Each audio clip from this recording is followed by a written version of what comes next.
العالمين والصلاة والسلام على محمد وعلى آله وصحبه وسلم تسليما كثيرا أما بعد السلام عليكم ورحمة الله وبركاته. Today as I was preparing for this course, I was thinking a lot about how exactly should I introduce the program. And as I was writing the notes and preparing everything, it stuck out to me that this particular subject is not something we learn for ourselves. It's something that we learn for other people. We study this in order to be part of the community. The Prophet ﷺ famously said, there are 6 rights of every Muslim. Every single Muslim has 6 rights. Means that each and every single one of us sat in this room has 6 duties to the Muslims sat around us. So these are 6 things that we owe to everybody else. And simply by this person giving the testimony of faith, saying the Shahada, they gain these rights and they gain this respect. One of these 6 is that we attend their funeral. And within attending the funeral is ensuring that the body is prepared, is shrouded, is washed and so on, and is buried. This is the right of every single Muslim sat with us. Part of these rights is there to build this sense of community. And the reason why I wanted to teach this course, and I was glad that Neely Masjid requested me to come here to teach this program, is because many of us are woefully unaware or unprepared for preparing the janazah, preparing the dafn of a relative who passes away. And I've been in the situation many times where a friend of mine or a distant relative has passed away, their children, their brothers, their father, everybody else is around them, and nobody knows what to do. The person has passed away. Clearly the immediate family and everybody else is upset. But at the same time, aside from knowing that you go to the registration council and request that the death certificate be issued, nobody knows how to deal with the deceased body. And we are exactly like one of the 2 sons of Adam alayhi salam. When Habil killed Qabil, Allah subhanahu wa ta'ala disgraced him further by not showing him or not teaching him how to bury the body. It was a further disgrace for him. After he was the first person to commit murder, Allah subhanahu wa ta'ala disgraced him further by not knowing how to deal with the deceased body of his brother. And he remained in the desert for a long time until he saw a bird come, and the bird had food in its mouth, and it crowed and put its claws into the ground and scooped up part of the ground and placed the food inside and then covered it. And when he saw this take place, he then understood how it is that he's supposed to bury his brother's body. And so when we look in our community around us, the Muslims and the non-Muslims, many of them do not know how to deal with a deceased body. I can tell you that it's become normal amongst them that somebody passes away, they leave the deceased body in the hospital, and the hospital in a secular way, in an atheistic way, disposes of the body in the most efficient manner. And that is exactly how they look at it. They take a deceased body, they treat it like a car, they take out whichever bits they think they can reuse. We call it organ donation or mandatory organ donation. They then take the rest of the body, they refrigerate it for a while, they push chemicals in it to preserve it, and then when the incinerator becomes free, the body is thrown into the incinerator and it becomes ash, and they dispose of the ashes afterwards. Allah subhanahu wa ta'ala, my dear brothers and sisters, taught us a way of how to respect the human body. Taught us how to dignify those who have passed away. Now every single community in the world respects and honors the deceased. You will not go out of the street and find any non-Muslim coming up to you or agreeing with you that you should dishonor those who are dead. Nobody will say such a thing. But when you look at the actions that they carry out, you see how they dishonor the dead. And Allah subhanahu wa ta'ala taught us a beautiful way, a way that connects with those who are still living, a way that respects the person who's passed away, and makes it a form that everybody can share in this act. And it's also in a way that's very simple to do. There's no difficult technology needed. There's no great amount of resources needed. is a very simple way to take the body and respectfully to bury the body. Allah subhanahu wa ta'ala taught us in the Quran that He created Adam alayhi salam from different parts of this earth. And in the other hadith we have that the angels were sent to this world and they took soil from different parts of this world and brought it back to Allah subhanahu wa ta'ala. And Allah subhanahu wa ta'ala with His own blessed hands mixed the soil together, formed the body of Adam alayhi salam, left it to dry, and once it had become prepared, He subhanahu wa ta'ala Himself blew in the soul into Adam alayhi salam himself. So we by our nature are part of this world. And therefore every person when they pass away will return back to this world. Your body is buried back into the ground and you form part of the soil from which you came. And your body and your soul remain in that place until the time for resurrection comes. And Allah subhanahu wa ta'ala sends down rain from the sky. And your body will literally regrow in the soil, just like when you take a seed and you plant it in the soil. And when the rain comes, the seed that is even deep down in the soil then begins to grow out and it comes out to the ground. That is exactly the process that we will take in the resurrection. Now, to go from the person passing away to that resurrection is a process, and there's etiquettes.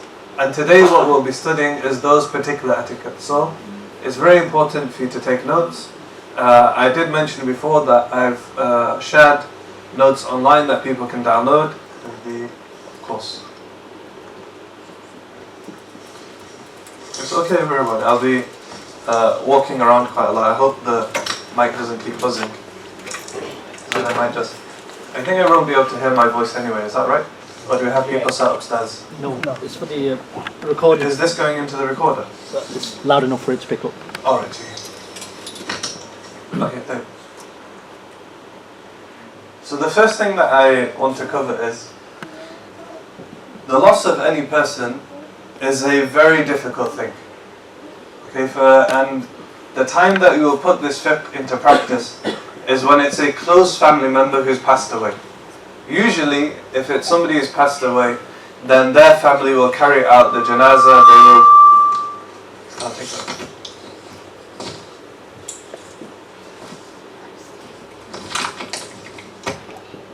I'll speak loud enough. Can everybody hear me now? Yeah. Can the sisters hear me over there?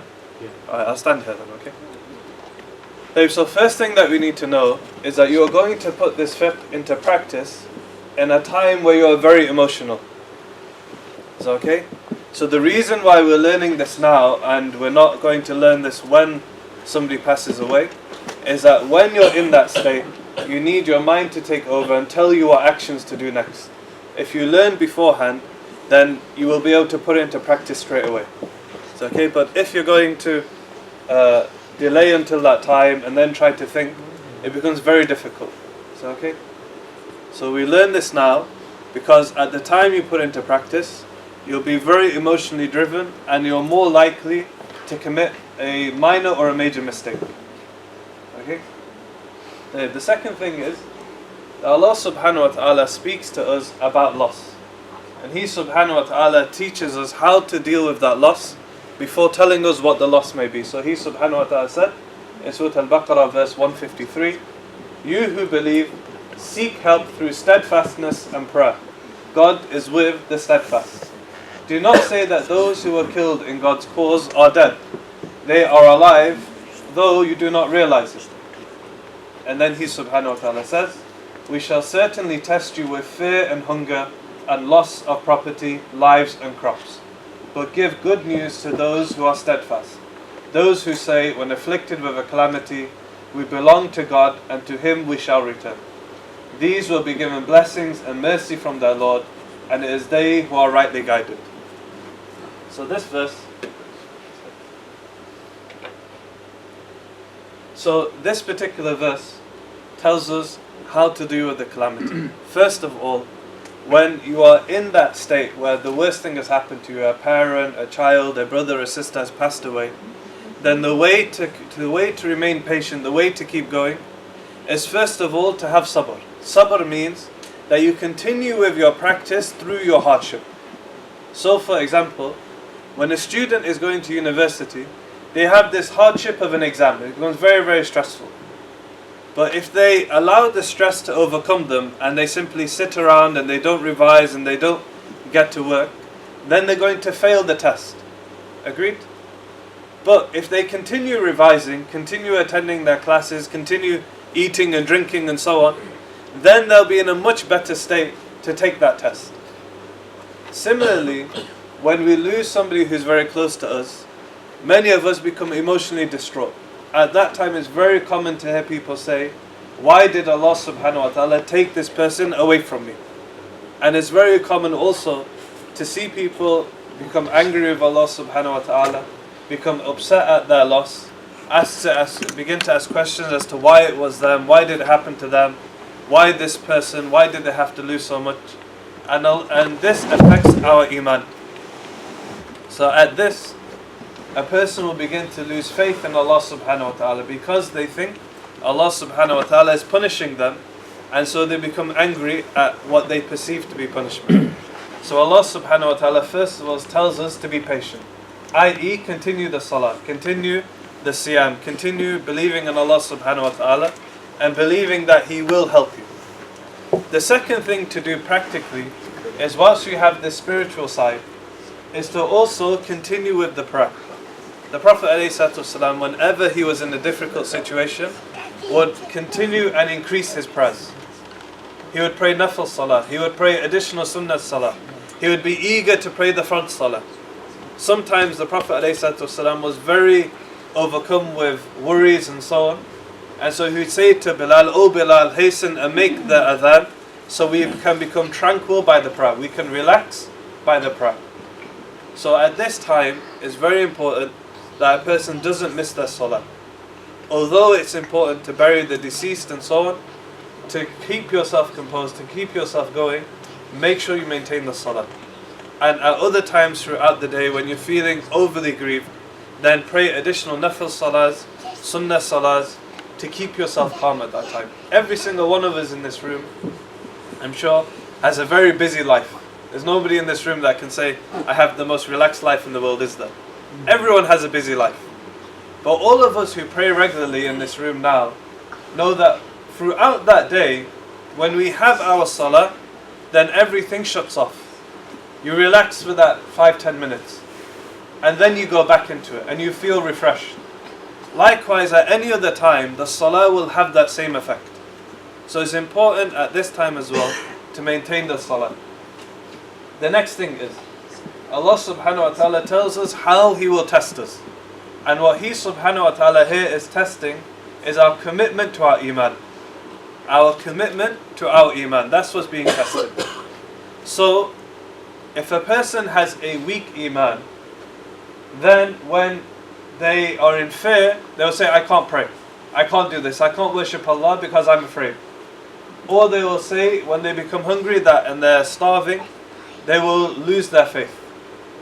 Or when they lose somebody, or loss of property, when their house is destroyed, or they lose their belongings, their iman would go at the same time.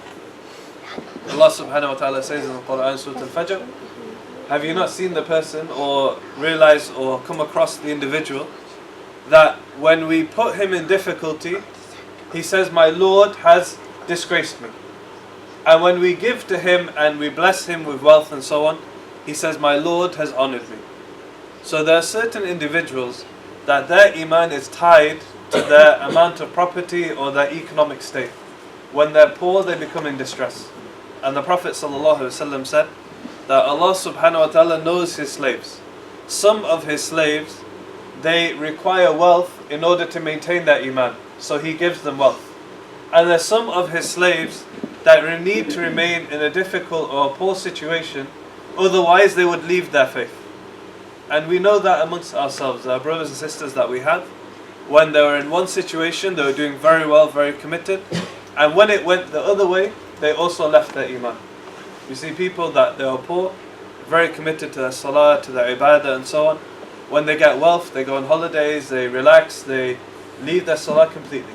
And likewise, there are people that when they're in a poor situation, they think only about their poverty. And so they abandon the salah at that time. and the ibadah and fasting and so on, because they have to work, I can't do this. Similarly, in other situations, a person would lose a life of somebody who's close to them. And this is equally a test for us. Allah subhanahu wa ta'ala does not punish a person by causing someone else to face loss.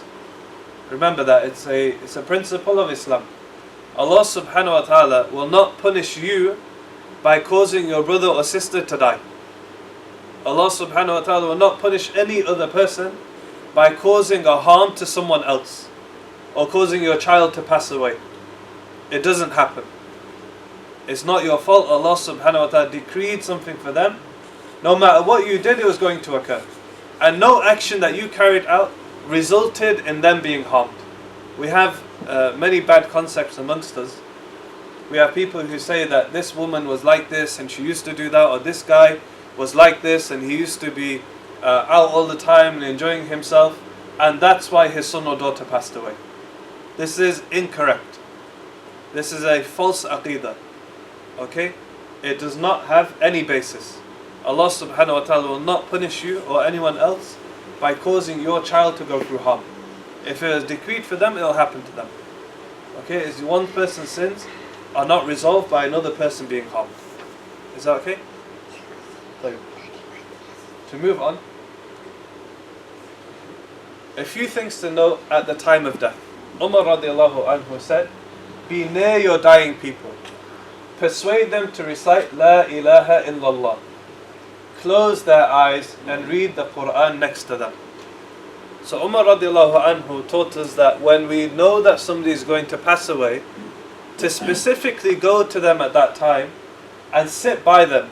Stay with them during that time. Don't leave them alone. Ensure that at least somebody is with them all that time. Because the shaitan attacks the person the most at that period. Throughout your time, throughout all of our lives, every one of us has a qareena, a shaitan that's dedicated to guiding us away. All the time. It's always there. And that shaitan remains with us even during our dying breath. But Iblis himself comes to the dying person when they're on their deathbed. So not only will you have your shaitan, but you will have Iblis himself comes to the Muslim specifically during the time when he's going to die, or she is going to die. So you need equally support from others to remind you and to repel that shaitan.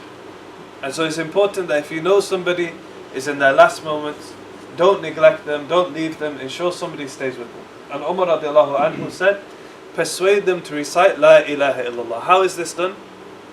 It's done by you yourself continually saying the shahada. You yourself repeat it, and the other person will repeat it. It's not done by shouting at the individual, keep telling them, say the shahada, say the shahada. No, it's not done by that. You simply sit there and recite the shahada yourself. Recite it yourself. They'll pick up your recitation, they'll follow your recitation. Secondly, he said, close their eyes. This is done so before even they pass away, because if has anybody here actually been next to somebody when they're passing away?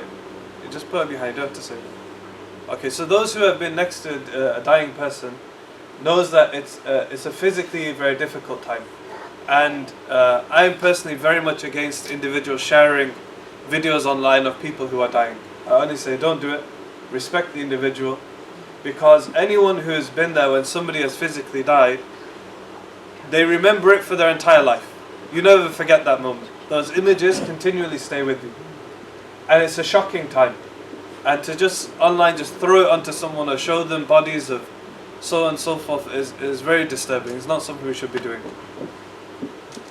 Now if you've been there, you know that one of the things that remains in your mind is the face of the person. And what out of the face, the thing that really sticks in your mind is the eye movements before they pass away. Because a lot of emotion, most people cannot speak during the time that they're actually dying. But you see the pain they're going through their eyes. And so closing the eyes relieves the distress on the people around them. Okay, because we don't want children or anyone really, young or adult, to be able to see that at the time. So it's encouraged, if it's not going to harm the person, to close their eyes. And certainly after they've actually passed away, once the soul is gone, to also close the eyes. But we'll come on to that. And lastly, he said, read the Quran next to them. Anything from the Quran, any verse, anything that comes to you, recite the Quran next to them, because it reminds them of Allah, it reminds them of the hereafter, it reminds them of the positive place that they're going to. So recite the Quran next to them. There's some verses, there's some narrations from companions about specifically reciting Surah Yasin, but there's nothing confirmed about that. Okay, so you can recite any portion of the Quran, any verse that you know, you can recite that. It doesn't have to be a specific verse. Next, the Prophet ﷺ visited Abu Salama after his death. And when he visited him, he closed his eyes. So you can understand now that Abu Salama has just passed away. And as soon as the Prophet ﷺ came in, he closed his eyes. And then he said, when the soul is seized, the eyesight follows it. Many of us have heard this narration before. What it means is, at the time that a person passes away, we believe that the angel of death comes and removes the soul from the person's body. So the soul becomes detached from the body. And as that soul is being detached, the process of removing the soul is when a person is basically passing in between their consciousness, is passing in between seeing this world and seeing the hereafter. So it's a very difficult time. And what happens is that as the soul is taken out, the eyesight follows where the soul is going. And so it's out of respect, therefore, that we close the eyes of the person when they pass away. This is one of the adabs, the etiquettes of Islam. And lastly, that the dying person should be placed on their right side facing towards the Qibla. This is not directly from the Prophet ﷺ, but many of his close companions used to do it. And in fact, Fatima radiallahu anha, before she passed away, she was on her right hand, she moved onto her right side like that, and she was facing towards the Qibla. So this is an extra etiquette. If the person is able to do it themselves, or you are able to help them without causing harm, without causing pain, then this is something good to do. But if it's causing them difficulty, then don't do it. Okay? If it's difficult, if it's hard to do, if it's going to cause the person pain and so on, leave it. This is from the etiquettes. If they can do it, do it. If not, just leave it. Right. The next thing we have to remember is that we might not be the person whose direct relative have passed away, but we're their first cousin, we're their uncle, we're their nephew and so on. We'll be very close to these people. Or it may be someone who is our second cousin or relative or further friend. So we also sometimes have to assist by being there for the person who's bereaved, the person who's lost somebody. In this case, Salama radiallahu anha, she said, I heard the Prophet ﷺ saying, if a slave of Allah is afflicted with a trouble and says, so this is the phrase then to say, when either you have somebody who's passed away or someone you know has passed away, to say this dua. Inna lillahi wa inna ilayhi raji'un. Allahumma ajirni fi musibati wa akhlif li khayran minha. So this is a short dua to say if you are afflicted with a loss of a spouse or a child or a father or anything like that. Okay, this is a dua to say yourself. Salama then says, Allah will accept this prayer and grant him reward for his trouble and replace it with something better. This was the statement of the Prophet ﷺ.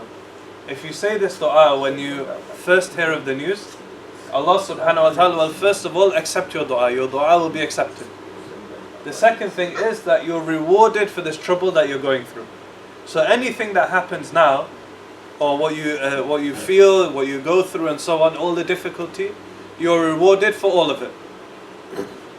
Secondly, that whatever was gone, whatever person passed away, will be replaced with something better. If it was a spouse, it will replace with something better. If it was a child, if it was a parent, Allah subhanahu wa ta'ala will replace you with something better. So Salama then said, when Abu Salama died, I invoked Allah in the words taught to me by the Prophet sallallahu alaihi wasallam. And Allah did grant me someone better than him. Anyone know who she was granted? She was granted the Prophet ﷺ. When she passed away, she says in her own words that I said this statement and then I thought to myself, who could possibly be better than Abu Salama? If you know their story, these two lived together. They were Muslims in Mecca They were very much in love. They cared for each other daily. They had a child as well. And what happened was that Abu Salama wasn't part of the Quraysh. And so he was kicked out. And he was able to leave. But Salama, she was part of the Quraysh. And they refused to let her go. What then happened is that Abu Salama's tribe came and they took his son. They said, you're not keeping the son is ours. So all three members of the family were separated. Abu Salama made it to Medina. He was then able to negotiate for his son to be with him in Medina, because he's now free in Medina. But Salama stayed and she was imprisoned in Mecca for nearly 2 or 3 years. And she said, every single day I would go out into Mecca and I'd sit and I would weep until sunset. And I'd stay crying until night.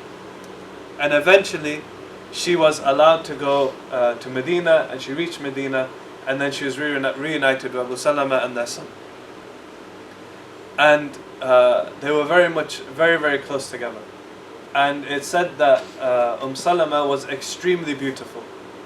That she was one of the most beautiful female companions. So Abu Salama said to her, if I pass away, then don't marry anyone after me, because I want to be with you in paradise.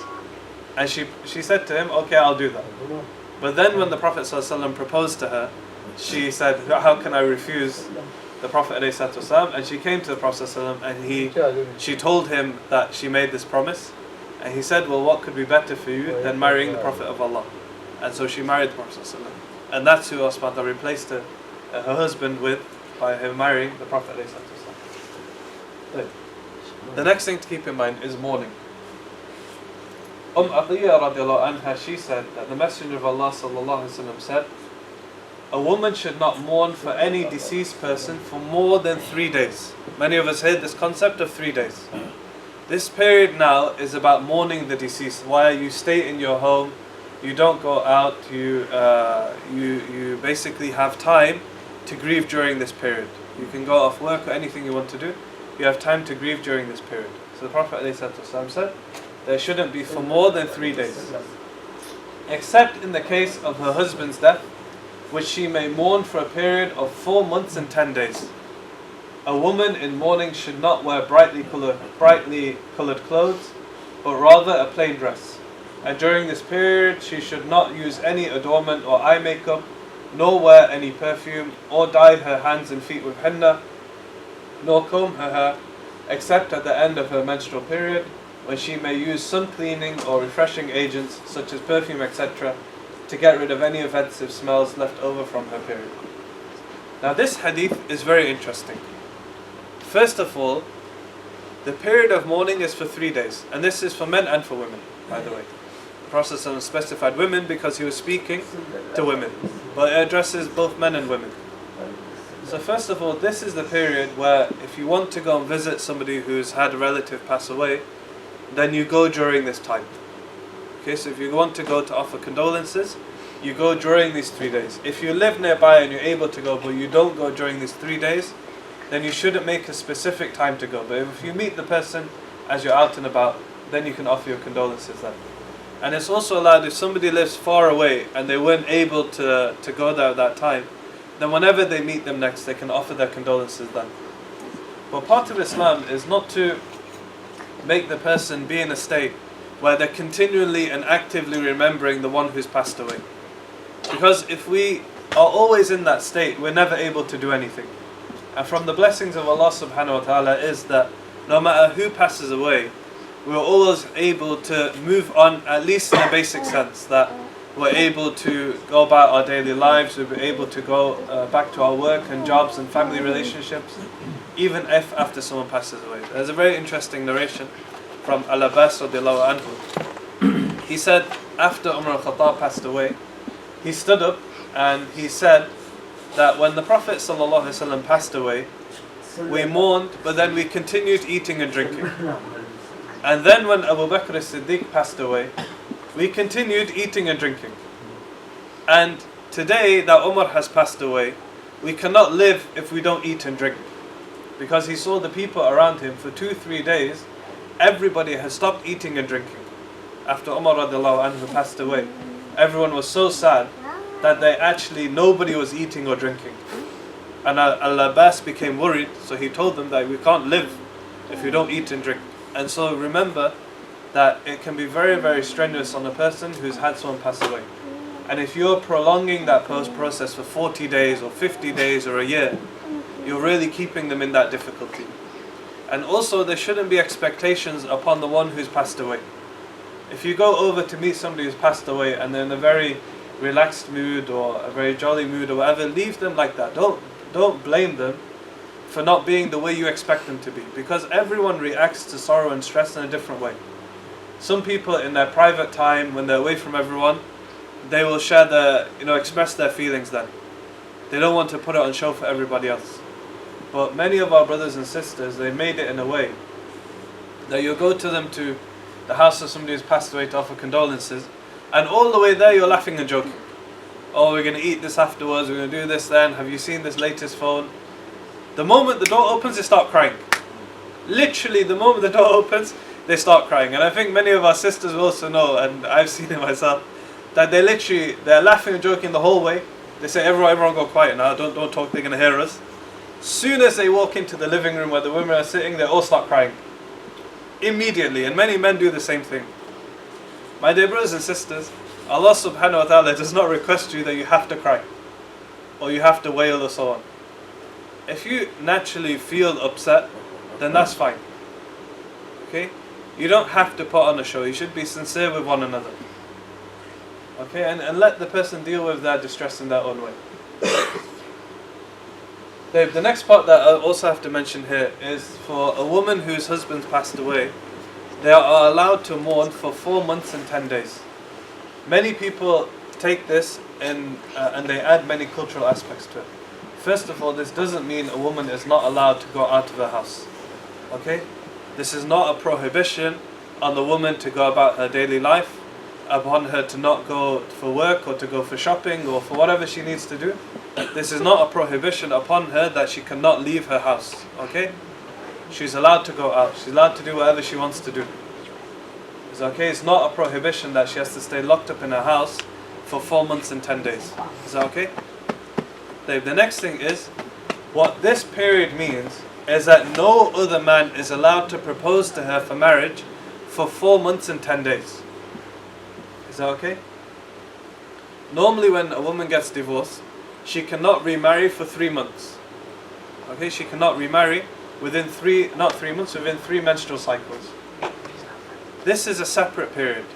In this time, no man is allowed to openly propose to her, and she is not allowed to accept any proposals during this time. Is that okay? And as a sign that to other people that she is a woman who's been widowed, then for just this period of time, she doesn't wear any adornment or eye makeup like gohal and so on, or wear brightly coloured clothes, or dye her hands and feet, or combing her hair basically means to groom herself. So like when people come to her house, she shouldn't be beautifying herself, because people then think that okay, she's ready to get married now, she's ready to move on. So this is basically to let people know that this person's a widow. And also look in the blessing of Islam, it's only for this short period of time. If you look in other cultures and traditions, even in the UK, a woman who's widowed, if she's Catholic, she can never remarry. She is to remain a widow till she dies. And in other cultures, even within the UK, a woman who's widowed is basically, you don't touch her. Nobody visits her house, even if she's young or old. She's ostracized, people don't want to know her, nobody's interested in marrying her, and she's basically left to herself. So in Islam, this only happens for 4 months and 10 days. So okay? And also, just to reiterate, this isn't a mark of disrespect upon her. Okay? This isn't something you use to say there's a problem with this woman, her husband passed away. You can't use this to blame her. There's many bad cultural things that come in. People say that she did a bad job, she didn't look after her husband, that's why he died, or so many silly things like this, okay? All of that has to stop. It's not Islamic, it's not allowed, it's not approved of in any way. Okay, this is simply, her husband passed away, before she remarries, she waits for this period of time. And also, just to mention, because we're not doing inheritance yet, but it relates to it, the woman whose husband passed away has a right to remain in that house for up to a year. Okay, for 1 year, she can remain in that same house. And she takes the money that her husband left over to cover the cost of that house. If that money is not enough, then the family of the husband cover that cost. So his brothers, his parents, or whoever, they will cover the cost of her living in the house that she was in. She has a right to that house, she has a right to stay there. As soon as her husband passes away, it is not a right for you to kick her out.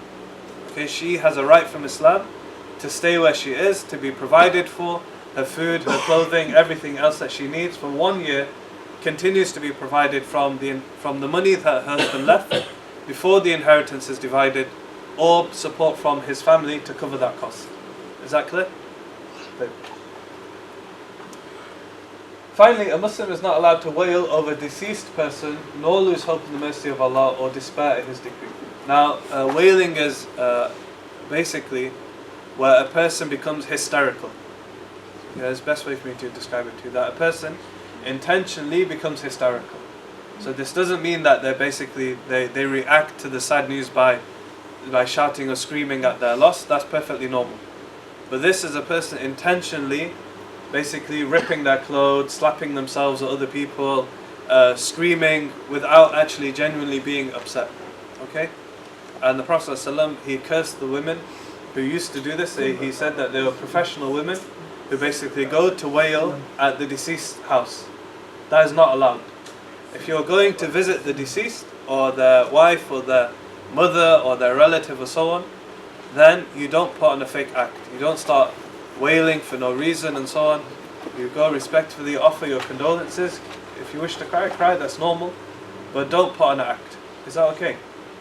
It's very important, because we very often see people do this, and it makes the other side even more upset. And then people come away saying, well, look, his far distant auntie was crying so loud and this and that, and his own daughter was sit there relaxed. Okay? This is not appropriate. It is not appropriate. Don't do it. Don't encourage it. Don't pass it by and just don't leave it without comment. Say to people, this isn't the Islamic etiquette. The next thing that's also very important, I'm sure we're very tight on time, but I'll try to be quick as I can. They're providing food for the family. Okay, I think most of us in this room are probably Pakistani, am I right? Pakistani, Bangladeshi, Indian, Gujarati. So most of us are from that background. And most of us are very used to a tradition where basically if somebody passes away, dinner is at their house for the next 4 days.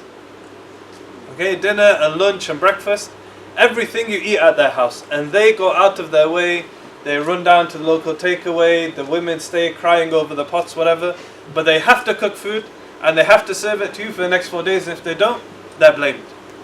Okay, and I remember going to visit one of my cousins whose father had passed away, and she's literally crying and stirring the pot, because if she didn't stir and make food for everyone, she'd get told off. That isn't allowed. It's not part of Islam. It's against Islam. It has to stop. Please don't do it yourself. If you have people coming over expecting food for you, tell them there's Kansas next door, there's Raja Pizzas down the road. If you want to eat, go somewhere else. Okay? The etiquette is that whoever's coming to visit brings food for the family. Okay, if you're going to visit someone and you're their cousin, you're their uncle or auntie, you're a close relative, not the immediate family, then the etiquette is that you prepare food before you go and serve it to the family. Not serve it to their guests, you serve it to the family of the one who's passed away. Okay? Abdullah ibn Ja'far, he said, the Messenger of Allah ﷺ said, prepare some food for the family of Ja'far, for what has befallen them is keeping them preoccupied.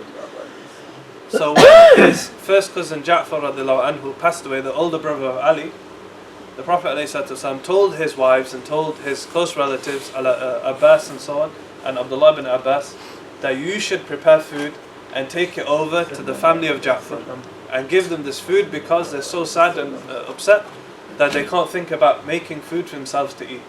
Is that okay? You don't take food for the guests. You don't take food for the guy who's come from London or from wherever else in the world. Guys who've flown over from Pakistan and India, wherever. If they've flown over, they stay at somebody else's house. Somebody else hosts them. Somebody else makes their food and so on. Don't put the burden on the family of the deceased. Okay? It's not Islamic. It's not required. And Abu al-Bukhtari, he said, the food at the house of the dead is from the custom of Jahiliyyah. That this custom that we now have, that you eat food at the house of the person who's passed away, this is a part of what people did before Islam came. Meaning that when Islam came, this was abolished. So, okay? Please, my dear brothers and sisters, stop this. If it happens in your family, to your relatives, intervene, tell people, don't put a burden on that family. Somebody else take care of them. You take care of them if you can. Don't put it on that family. The next thing is offering condolences. Amr ibn Hazm, he narrated that the Prophet ﷺ said, no believer consoles his brother in distress, but Allah will attire him with an apparel of honor on the day of resurrection. This, my dear brothers and sisters, is an encouragement for us to go and offer condolences. It's rewarded in Islam that if you know somebody has passed away and you know their brother or their sister or their father or their close relative, then go and offer condolences. It reminds them of the community. It reminds them that they have friends, people they can rely on, people that can help them at this distressing time. It's part of being part of the ummah. Even if you're not a blood relative, even if you just know them from the masjid, go and offer condolences. It reminds them that they're not alone. And the Prophet ﷺ said that if you go and do this whilst they're in distress, Allah will bring you a garment of honor that you'll wear on the Day of Judgment. When everybody else is naked, running around drowning in their sweat, Allah subhanahu wa ta'ala will ask His angels to place on you a garment of honor. And it's a distinction for the people who offered condolences to others when they were in distress. It's also recommended that condolences only be offered once, that you don't continually return to their household throughout time. Unless you're a close relative who's helping them and assisting them and so on, that's different. But if you know them from the masjid or they're a friend of yours, don't overburden them by having lots of guests, because they need time to themselves as well. Okay, they need their own time as well. And condolences may be offered up to 3 days after their death, obviously in the 3 days of mourning. And if the person either offering or receiving condolences was not present at the time of death, then they may be offered at a later period. When offering these condolences, you can use whatever words you feel are appropriate. Whatever you feel will help the person, remind them of Allah, will remind them of their community, to be patient and so on. You can use whatever words you want. But there's a specific words from the Prophet ﷺ that he wrote to his daughter after her son had passed away. The Prophet ﷺ said, Inna lillahi ma akhadha wa lahu ma a'ta wa kullu shay'in indahu bi ajalin musamma. Which basically means, indeed everything belongs to Allah.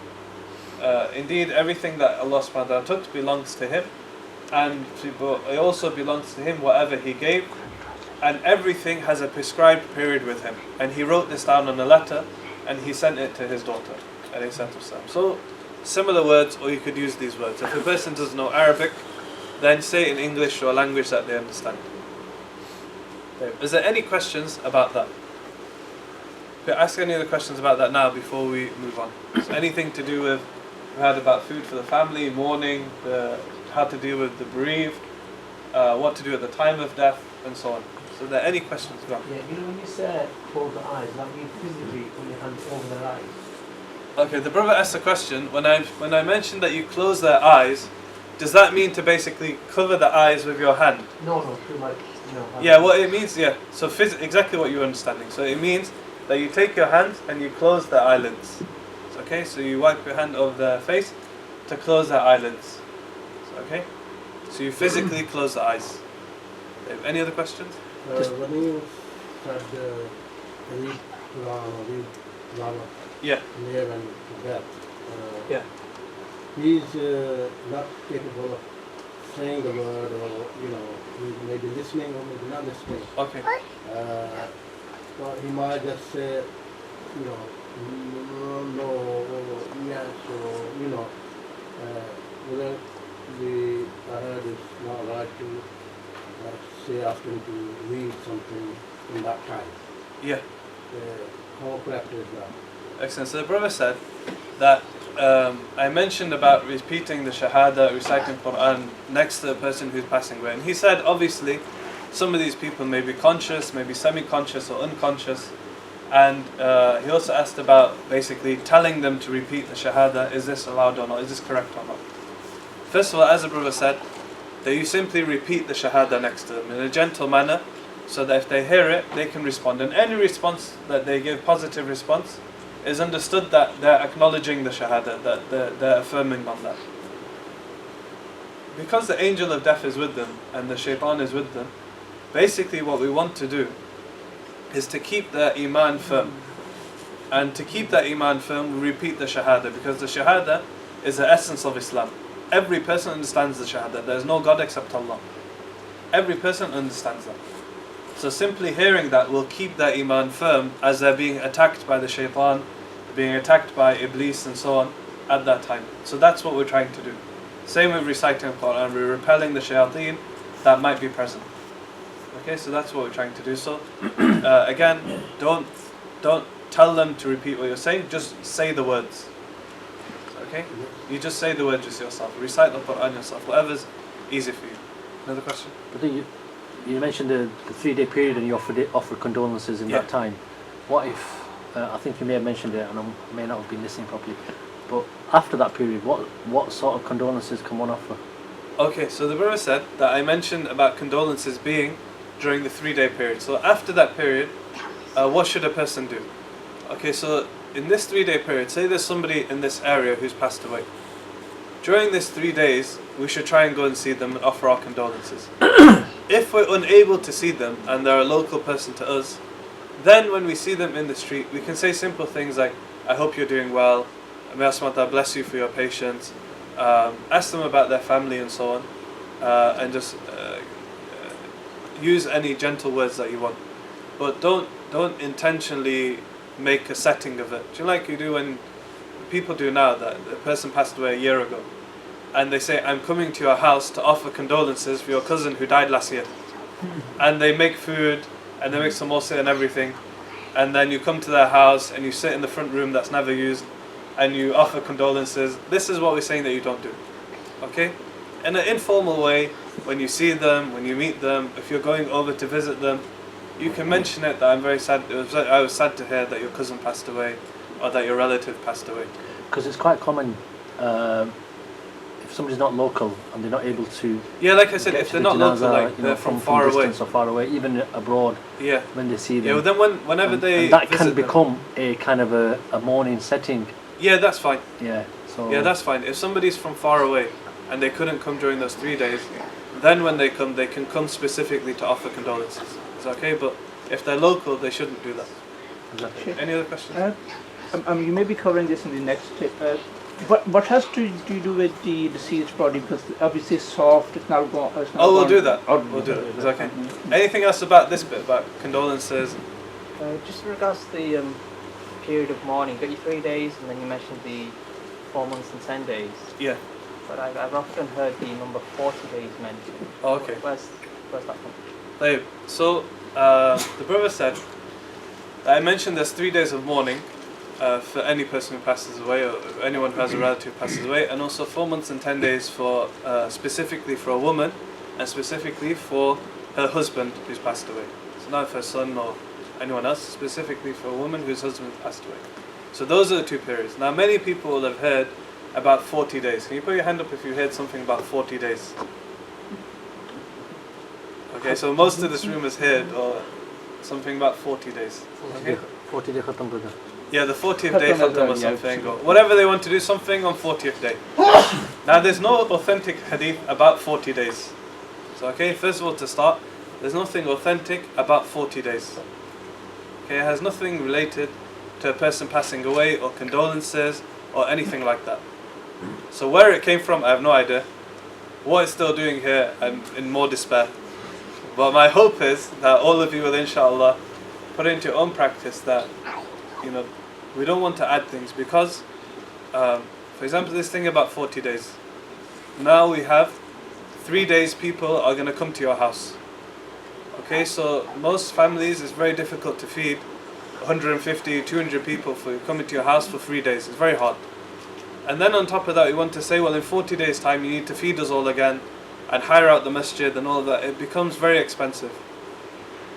You know, the Islamic etiquette is, this person has had maybe a breadwinner or a person who's earning in the family or someone else pass away.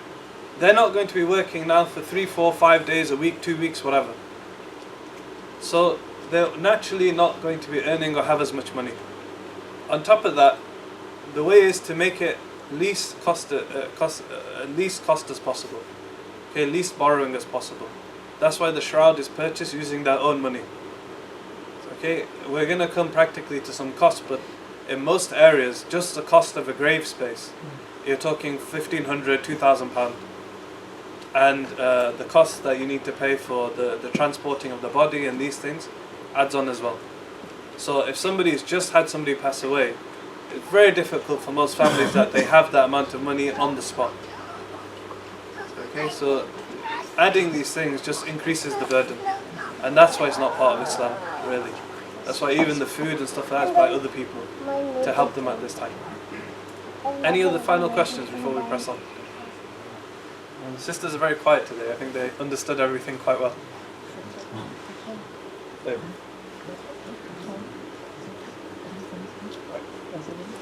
There, washing the body. We're going to do a practical demonstration in a few moments. But just to go through the fiqh of it for now. I'll bring it across later. Okay. There.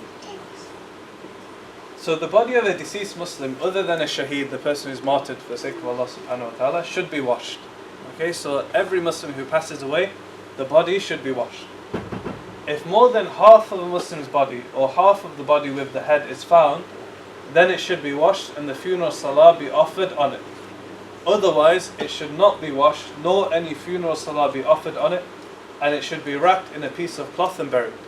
Okay, the first part, all of us understand. The second part is really there for people who work in hospitals or places like that, and they have this body of a Muslim and it's part of a body, what to do with those kinds of corpses. So practically, in the Hanafi madhab, if you have half of something, then you can offer the prayer. Okay, in the Hanafi madhab, there's the principle that half of something constitutes the whole. So if you have half the body, it's like you have the whole body. And if you have half just the upper part, but you have the head, then that's enough of a body, and we'll offer the rest of the obligations come in. The other madhahib are much more easier. They say whatever you have of the deceased, you can take that, clean it in whichever way is possible, wrap it up, pray the salah on the person, and then bury it. So, okay?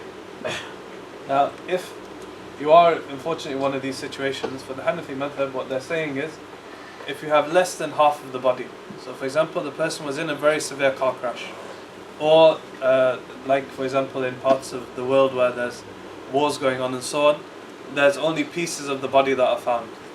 Okay? So in this situation, if you unfortunately are there, and it's less than half of the body, then you basically wrap it up in a cloth, take it and you bury it. Okay? You still bury that part of the body. And it's wajib to wash the entire body at least once, and it's recommended that the body be placed on a raised table, like we're going to show, which has been scented, so you put perfume over it, and then the clothing of that person's wearing is removed, but you make sure you keep the awrah covered at all times, which is from the navel to the legs. This part should be covered at all times, and for sisters, is basically from the chest area down to the knees. Okay, so that part is generally seen as the awrah of the woman amongst women. And some of them, they said that the awrah of a woman amongst women is just basically the lower private part. So, okay, so just that, you place a cloth over that, and then you wash, well, you basically, I'll show you how to do it, but you put a glove over your hand or something with a cloth, and then you wash it like that without actually seeing the physical part of the body. We'll go over that in practicality. Men should wash men, and women should wash women. However, it is permissible for a woman to wash the body of her deceased husband. If a woman's husband passed away, then she has the right to wash his body, because Aisha radiallahu anha said, had I known then what I know now, I would not have allowed anyone except the wives to wash the Prophet's body. Again, Abu Bakr as-Siddiq, his wife Asma bint Umays, when he passed away, she radiallahu anha washed his body. And so it's allowed that if a woman's husband passes away and she wishes to, she can wash his body. Okay, but the scholars, the Hanafi jurists, they said that the other way around, a man is not allowed to wash the body of his wife. Okay, that the women in the masjid, or his sisters or her sisters or whoever, the females will wash her body. Okay. Now when it comes to washing the body, you begin by gently applying pressure on the stomach. I'm just going through theory in this now, but I'll show you practically. So you apply pressure on the stomach of the deceased in order to push out any remnants. Now, those who have dealt with people who have gone through shock or fainted or things like that, you know that it's very common when a person, if they've been in an accident or they had a sudden form of death or something, that anything that they've eaten or so on will immediately flush out of the body. Is that okay? So it's very common that you'll come to the body and there's already dirt there. So basically you clean away all of that dirt before you begin. And then, before you start the wudu and so on, you press gently upon the stomach in order to flush out any of the remnants that are inside. And so you take those, wash that away, and then once you've done all of that, you basically wash, you perform the wudu like we perform wudu. So you wash the hands and then the face, and you rinse the nose and the mouth, and like we do wudu, you perform wudu on the body. Once you've performed the wudu, you then, starting from the right side, you turn the body onto its left shoulder, you wash the right side of the body like a full ghusl, and then you do the left side, and you repeat this either a minimum of 3 times, 5 times, or 7 times, depending on if the body is generally dirty or not. So, okay? The recommended is 3, and the Sunnah of the Prophet is 3. But if you need more than that, then you can do 5 or 7. If any dirt comes out after you've done the wudu and then the ghusl, then all you need to do is clean that area away, but you don't have to repeat the wudu or the ghusl. Okay? It's not like a living person in that sense. If any dirt comes out, you just wash that away, you don't have to repeat the wudu or the ghusl. And then once the body is washed, it should be buried with a clean and perfumed cloth to prevent the shroud from becoming wet, and it's disliked to clip the deceased's fingernails or to trim or shave their hair. Now at this point, there's a different opinion from scholars on, and some of the jurists, they said that this should be done to present the body in the most beautiful way and so on, but the Hanafi jurists were very much against it, and I side with them, that the person should be buried as they were. Okay, you simply clean the hair, you clean the hands, don't clip anything off the body. Okay, and one of the Hanafi jurists, he said in a kind of tongue-in-cheek way, he said, if the person was uncircumcised, are you going to circumcise them? So think for a second, why are you clipping the nails? If they weren't circumcised, are you going to do that as well? So you just leave the body as it is. Clean it, but you don't remove anything from the body. I want to get through the theory before Maghrib, and then after Maghrib we'll do the practical side. So next bit is the shroud.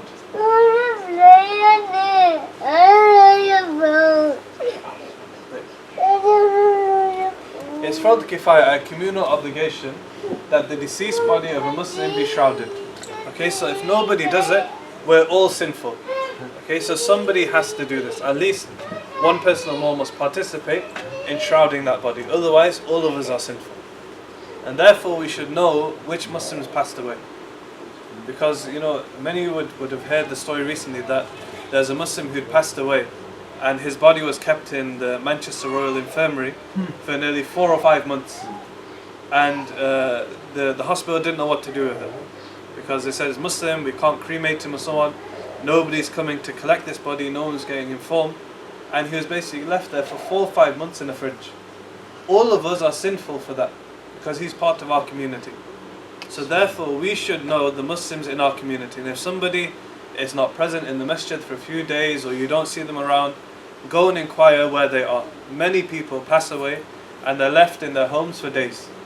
Very common amongst elderly people that they pass away, and 4 or 5 days, 2 weeks later, their neighbours complain that there's a really bad smell coming from next door. Lo and behold, the police finally come, break in, and the person passed away 2 weeks ago.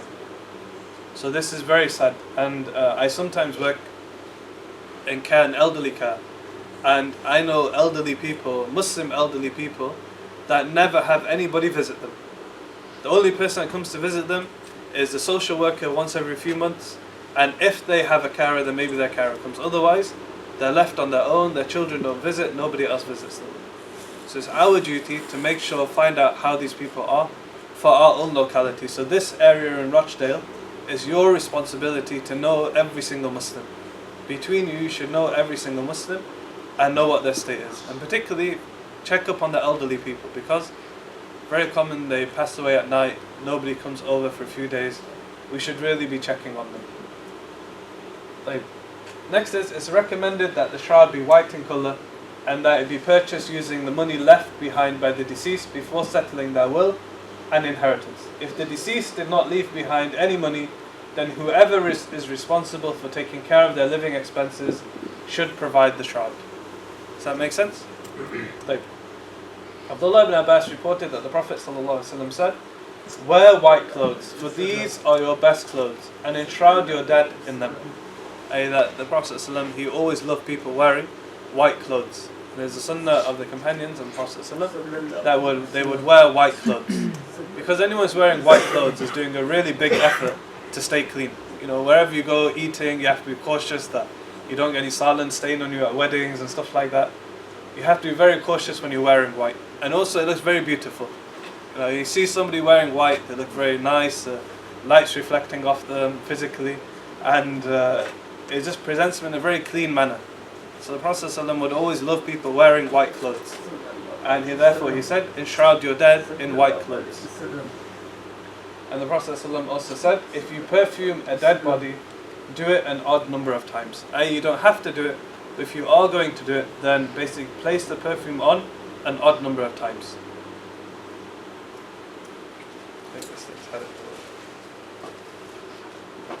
Okay, the shroud of a man.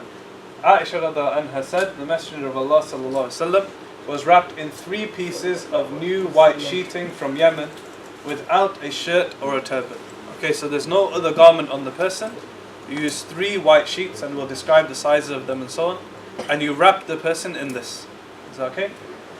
Imam Muhammad, he said that from Ibrahim al-Nakhai, that the Prophet ﷺ was wrapped in Yemeni sheets and a qamis. A qamis is basically a shirt. So what I am wearing, they would effectively call a qamis, or the shirts that the brothers are wearing, this is a qamis. So you can put this on and then wrap the body, or without that you can then wrap the body. Okay, but they shouldn't be wearing additional garments like trousers or any undergarments or things like that. It's mainly just the shroud that they're wrapped in. Usually 3 pieces of white cloth, which are effectively 6 foot by 14 foot, will be needed. So okay, so if somebody would like to get their coffin and leave it for themselves and so on, that's fine. Generally you need a sheet that's 6 foot wide, because you need to wrap over the body a few times, and 14 foot long because of the way that we do the wrapping. It's basically underneath and then over the top. So you need about 14 foot length and 6 foot wide. So it's quite big pieces of cloth that you use to shroud the body. That's for a man. Now the shroud of a woman is a little bit different. Layla bint Qanif Thaqafi, she said, I was one of those women who washed Kulthum. And Kulthum was the daughter of the Prophet ﷺ at her death. The Prophet first gave us a lower garment, i.e., you know when people go on Hajj and they have that lower garment, we call it izar. That's basically what she is talking about. So what today we would call a skirt, or basically, effectively for women, a long skirt. He gave us a long skirt. And then a long t-shirt. So like the t-shirt you have that goes down to about the thighs, he then gave them a long t-shirt. And then headwear, like the scarf that the sisters are wearing, a scarf like that. And then a cloak. So effectively what I'm wearing now, this kind of shape, a cloak like that. And then she was wrapped in a final sheet. So one big sheet that went over all of that. So, okay, so that's why we say the woman's coffin is 5 pieces of cloth. And these are the 5. She further stated that the Messenger of Allah ﷺ was sitting at the door, and he had a shroud with him. He gave us the garment one at a time. So this is basically what the shroud is like. Okay, so for a woman, this is generally the piece. So you have a body cloth that's about 3.5 foot by 14 foot. You have a waist wrap, which is 3.5 by 6 foot. You have a winding sheet that's about 7 foot by 7 foot. A loin cloth that basically go across the middle and wrap around, which is 1 foot by 4 foot in length, and a head covering that's about 4 foot by 4 foot. So these are the general cloths that you'll need in order to wrap the average body. Is that okay? There. What time is Maghrib? 5 minutes. 10. 10 minutes. Okay, we'll finish the fifth salah. Now it's allowed to pray the janazah salah. Actually, finally, is there any questions about any of that we just did? Before I talk about the salah. Why 3 sheets? Why 3? The sunnah of the Prophet ﷺ is generally to do things in 3s. But from practical point of view, if anyone ever wears a single white sheet with nothing underneath it, what happens? If I was just wearing a single white sheet, what would you be able to do? You'll be able to see through it, can't you? So if you add 1 more sheet, then it stops the body being visible. And the way of the Prophet ﷺ is always to do things in 3. So you don't just wrap 2, you wrap a 3rd. So, okay, because 1 sheet is allowed. It's allowed to do it in a single sheet. Mus'ab ibn Umair was wrapped in a single sheet. The companion said we didn't know whether to cover his head or his feet. It was so short. So we covered, the Prophet ﷺ said, cover his head and use some lote tree leaves to cover his feet. So he was wrapped in 1 sheet. So it's allowed if there's a need, but if there's possible, then you should get 3 sheets. Okay, any other questions? Just to clarify. Yeah. Husband can wash wife, wife can wash husband? No, the wife can wash her husband, the husband cannot wash his wife. You're going to ask why? On No. You can explain it. No. Okay. So when a wife's husband passes away, she remains married to him even though he's passed away. So she does not marry anyone else. In paradise, she will be with her husband. If she marries someone else, she will then be with her husband that she dies with. Is that okay? When a wife has passed away, the husband is allowed to marry her sister. Understood? If a husband's wife has passed away, once she passes away, it now becomes permissible for him to marry her sister. He can also, Islamically, if they just had the nikah done, and they were married, but they hadn't been in privacy together, and she passed away in that state, i.e. they haven't consummated, they've not been alone or anything like that, it's also allowed for him to then marry her daughter. If she had a daughter from another marriage, and she got married and before, they literally just did the nikah and she passed away, then he's allowed to marry her daughter. So, because the husband can have relationships with people very close to this woman, that's why the Hanafis then said that he's not allowed to wash her body, because it's a close body to this other sister that he could marry. So that's why. Any other questions? Sisters, any questions? No, you're all good? There. Just go back to the washing. Yeah. So when and I've seen it done, when somebody passes away, whether it's in a hospital or at home, Yeah. I've seen I've seen elders wash straight away.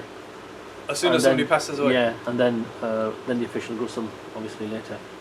So is Oh, that, so you mean they're doing a separate washing? they're doing a wet wash, if you know what I mean. Like a In proper medical soaking terms, wash? in medical terms, a wet wash is with wet towels and stuff. Yeah. So That's it's- effectively what we're going to do with wet Yeah. towels and so on.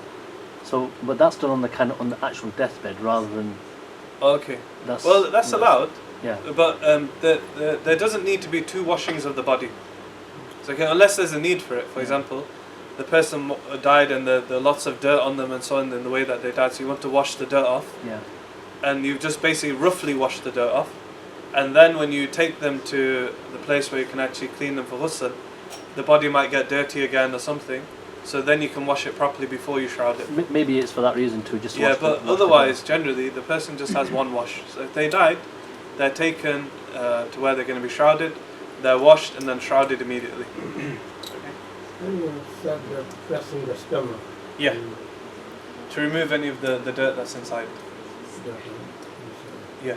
Do you think, are you going to put the pipe inside the mouth? No, you don't need to do any of that. So you don't need to use any pipes or anything like that. All you do is just press on the stomach gently towards the bottom to basically get any dirt out. And then, I'll come to it, but you can use cotton or something to plug any of the holes to prevent further dirt from coming out. I'll show you how it's done with the cloths in a few minutes. Okay. Dave, any other questions? Sisters, okay? Alright. I just want to be clear on when somebody passes away straight away, yeah, and the body is soft. I've seen people putting like string around the toes and on mouth as well.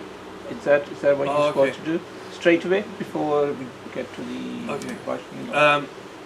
People do use string. Generally, use the string when you're shrouding the body because it just keeps the mouth closed and so on. It keeps a nice appearance, and you can use it to basically, when you put the arms there or you put the arms there, to basically bind the arms to the body so they're not moving when you're transporting the body. And similarly with the ankles, that you bind them so that it's easier to transport. Basically, it doesn't become messy. But doing the toes, I don't know if you need to do the toes. I think the ankles is sufficient, and if you want to do the upper part of the foot, then that's fine. But there's nothing specifically about wrapping the toes or doing the head by itself. It's only really done to make it easier to transport the body. Because if it's done for that reason, it's okay. But if somebody is doing it because they think it's a ritual, then that's not part of the etiquette. So, okay, any other questions? We're going to continue after Maghrib anyway, so you can ask any additional questions then. Finally, just very quickly, the salah itself. Now, I won't go over the janazah salah, but I will go over some of the additional points that aren't mentioned. First of all, if there's a number of bodies, you're allowed to do a single janazah salah for more than one deceased person. What you do is that you put the bodies in a row, one after another. So 1, 1, 1, 1, 1. You make a row with the bodies. And first up is the men, and then after that the females. Is that okay? Now, if a person is the imam for the salah, and he's praying to a male, then he will stand at the head of the male. Is that okay? So he stands opposite the head, and the body is between him and the qibla, and the Kaaba basically. And if it's a female, the imam will stand opposite to her middle. Okay, so he stands opposite the middle for a female, and opposite the head for a male. Everyone clear on that? Okay, the notes are online anyway, so make sure you download them. So, the funeral salah itself is offered on every single Muslim. Okay, every single Muslim. Doesn't matter what, if you agree with him, whatever tariqah they follow, whatever aqidah you think they have, as long as they self-identify as being Muslim, you offer the salah on every single Muslim. Is that okay? And it's encouraged to participate in that salah as well. The Prophet said, a Muslim has 6 rights over other Muslims. Then he counted them and included offering the funeral salah. So it's from the right of the person who's passed away. Now, if a child is born, and the child is born dead, what we call a stillborn, and no voice is heard coming from the child once it's born, then it may not be washed, nor a funeral salah be performed.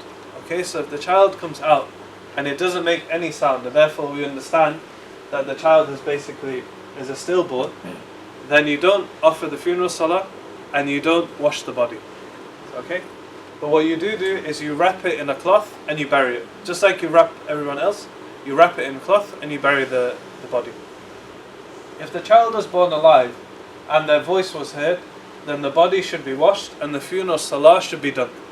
Okay? Even if they just made any sound whatsoever, then you wash the body and you perform the janazah salah and then you bury the body. Jabir ibn Abdullah narrated the Prophet said, when a baby utters a sound after birth, a funeral salah will be done for him and he will inherit. There's a share of inheritance that goes towards this child. Depending on the situation obviously, but inheritance is a separate lecture. Next, the burial. How much time do we have now? 5 minutes. 5 minutes. Long 5 minutes before. You had a question. Yeah, just in regards to who the salah is offered for. There have been instances of if there's an unfortunate situation where someone's committed suicide. Okay. They're a Muslim. Yeah. There are those who say you don't offer. Yeah. So can you just clarify that, please? Okay, so the brother said there's been instances that a Muslim has committed suicide, and the people there have said that we're not going to offer the janazah salah for this person. Or to bring it more simply, the Muslim who killed the priest in France, and then the Muslims there said we're not going to pray over him and we're not going to bury him and so on. Okay? What is to be said about these situations? First of all, if that person was indeed Muslim, and they simply have to have said that they're Muslim or identify that they're Muslim. It's enough for them that they have a right that they're buried as a Muslim. Okay? Regardless of what they did. If they committed suicide, they did something very bad, as long as they were Muslim and they didn't openly, knowingly leave Islam, then they are still Muslim and they're to be buried and to be washed and so on. This is the right of that Muslim. We might not put it on the news, we might not have a ta'ziyah for him in the masjid and so on, but we're still going to give him the respect of burying the body. So okay? Doesn't matter what they did. Some of the Hanafi jurists, they were strict on this, and they said if this person was an open sinner or this and that, or suicide, things like that, then he's not to be buried. But the hadith of the Prophet ﷺ is clear, that is the right of every Muslim. And there was once an occasion in a battle, I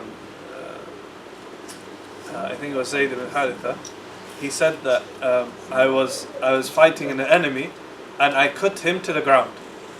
And as I cut him to the ground and I basically raised my sword to kill him, this is in a battlefield, he said he just shouted out the Shahada. He just shouted it out. Zayd said, I thought he'd done it just so I'd spare his life, so I killed him anyway. Okay? So imagine you're in a battle, this guy's been trying to kill you for the last half an hour, and you've been defending yourself, and you finally got him to the ground, and as you've literally raised your sword, you're about to strike, and he just shouts out the Shahada. Right? So Zayd did what many people would think, that he's just saying it to save himself, he doesn't actually believe. He just thinks I will attack. Or maybe he's saying it to stop me from attacking, then he'll attack me. So he says, so I killed him anyway. He then said that I came to the Prophet ﷺ, I told him what happened. The Prophet ﷺ became red with anger. And he shouted at me and he said, did you open his heart and see disbelief? Do you have some way of confirming that he wasn't a believer?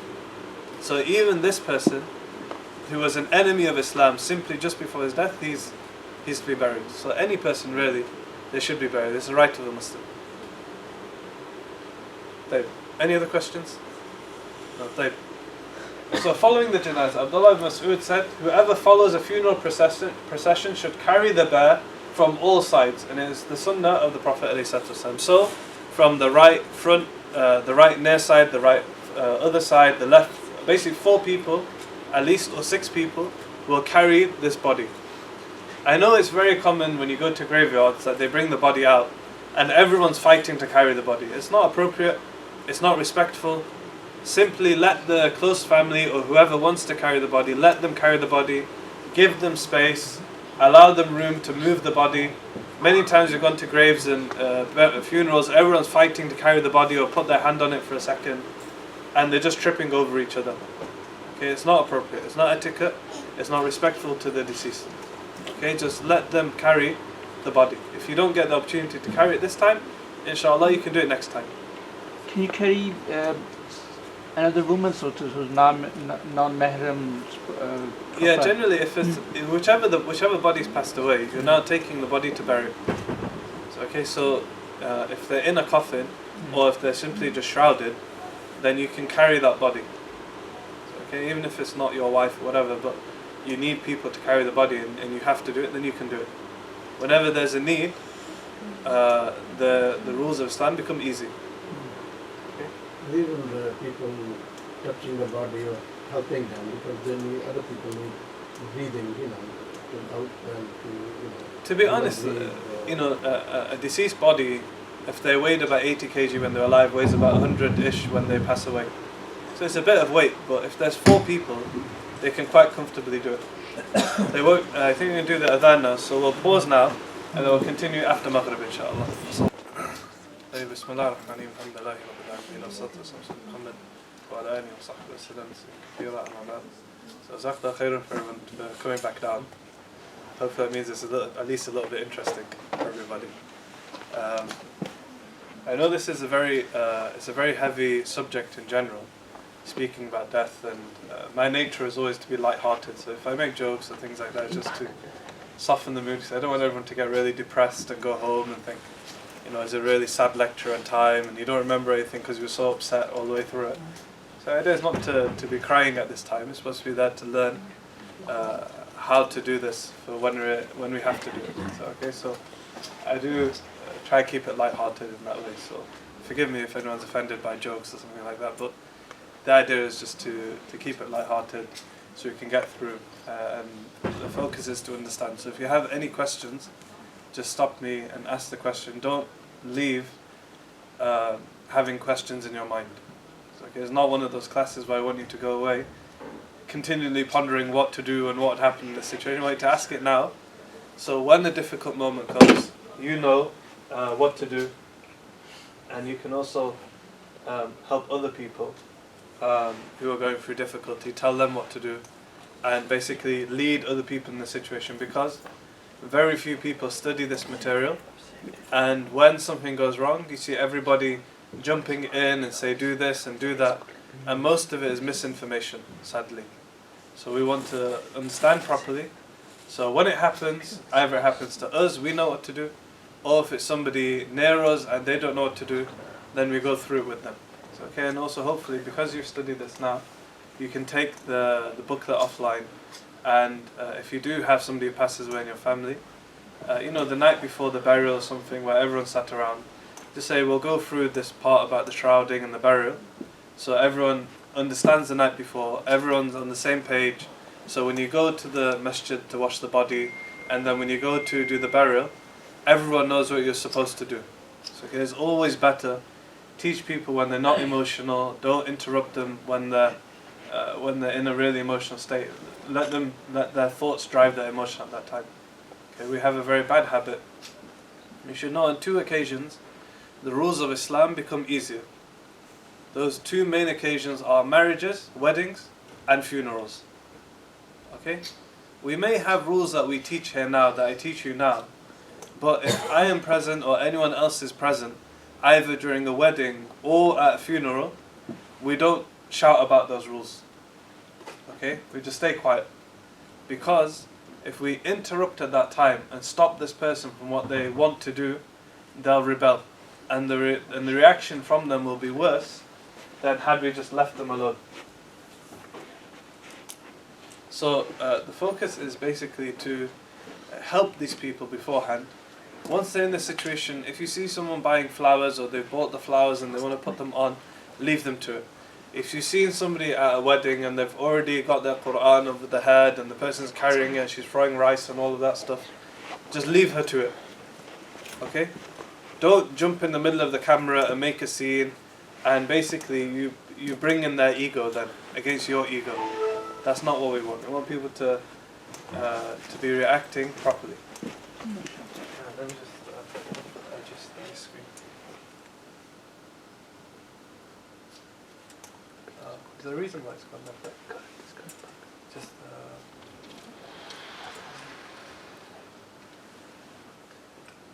some reason. Full screen. No? F5. Do you know how to change it? F5. No, it's gone a bit thinner. F5. Is it control F5?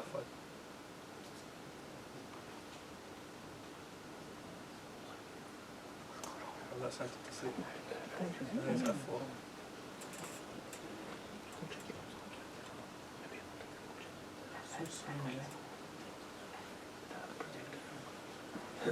It's just turning on. If you just come, I think it might need to put the password in again.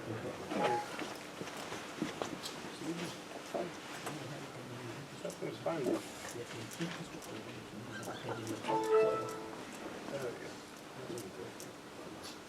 There we go.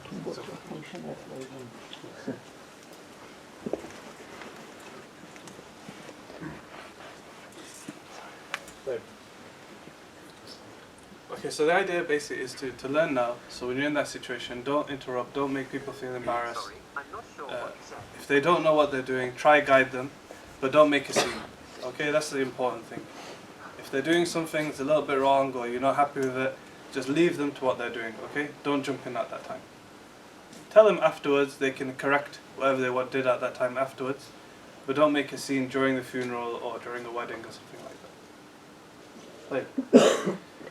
So we spoke about following the janazah. We said that you should try and carry the body. And the brother asked the question that what do you do in a situation that if it's the body of a female, it's the body of a male, and they're not mahram for you, so it's not your sister or your mother, or it's not your brother or your father or your son, what do you do? Now, generally you leave it for whoever is their mahram to deal with, or their close relative to deal with. But if there's not enough people, then what do? What you do is you get involved, you move the body, you place the body respectfully, and you do what needs to be done. During the battle of Uhud, the female companions, they participated by, during the battle, they would take water and they would give it to the fighters.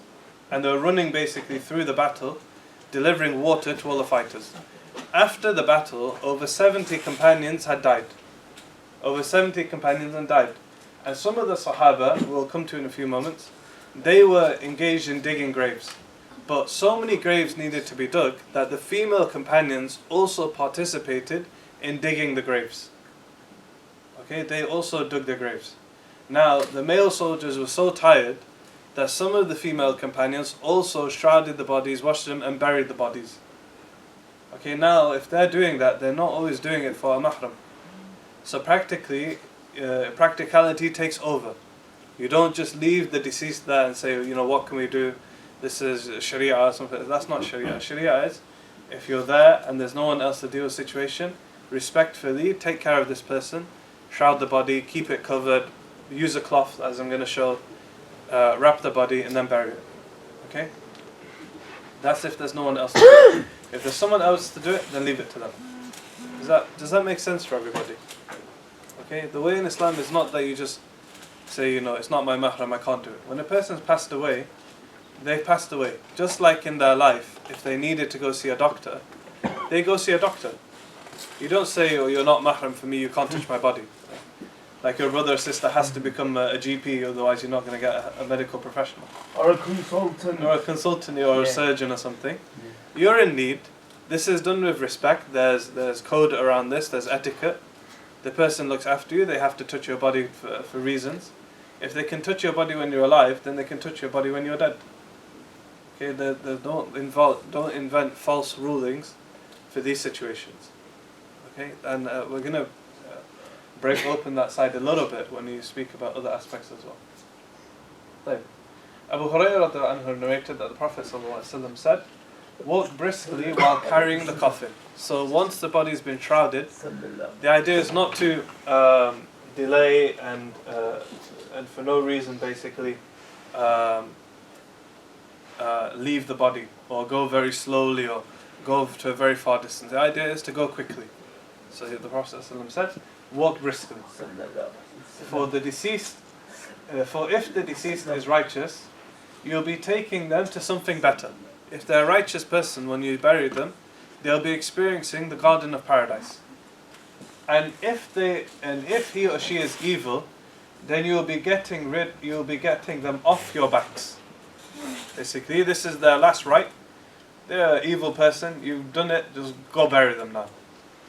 And the brother before did mention about what happens in cases where there's a particularly impious Muslim who died, or who a person is known to be committing zina or gambling and drinking or committed suicide or something like that. I said the way is that you still bury them. This is still their haqq, this is still their right. Regardless of what they did, they should be buried. But there are scholars out there. I remember there was a famous case in Egypt that there was an imam of a masjid, and there was this boy. This boy would deliberately disrupt the Muslims in the masjid, specifically in the masjid. And what he'd do is, during Taraweeh, he'd bring his car and he'd put the music on full blast to try and drown out the salah and stuff like that. And he was always causing nuisances and things like that. So the imam of that masjid, when this boy died, the father asked him, what should we do? Because he was very he was against Islam in principle. Although he didn't openly denounce Islam, leave Islam, he was in practice very, very much harming the Muslims. So he said, just take his body and throw it in the desert. And the father, actually, they took his body and they threw it in the desert. And they just left it and came back. Now, you can argue either way. Okay, people have their arguments, but at the end of the day, the Prophet ﷺ here said, if he or she is an evil person, now, how are you going to know somebody's evil or not? You're going to know by their open actions. You can't look inside their heart. You can't look inside their heart, so you'll know by what's known about this person. So the Prophet ﷺ here is saying, even if you know that this is an evil person, you would always see them doing something wrong, still you shroud them, still you bury them, but just do it quickly just to get them off your back.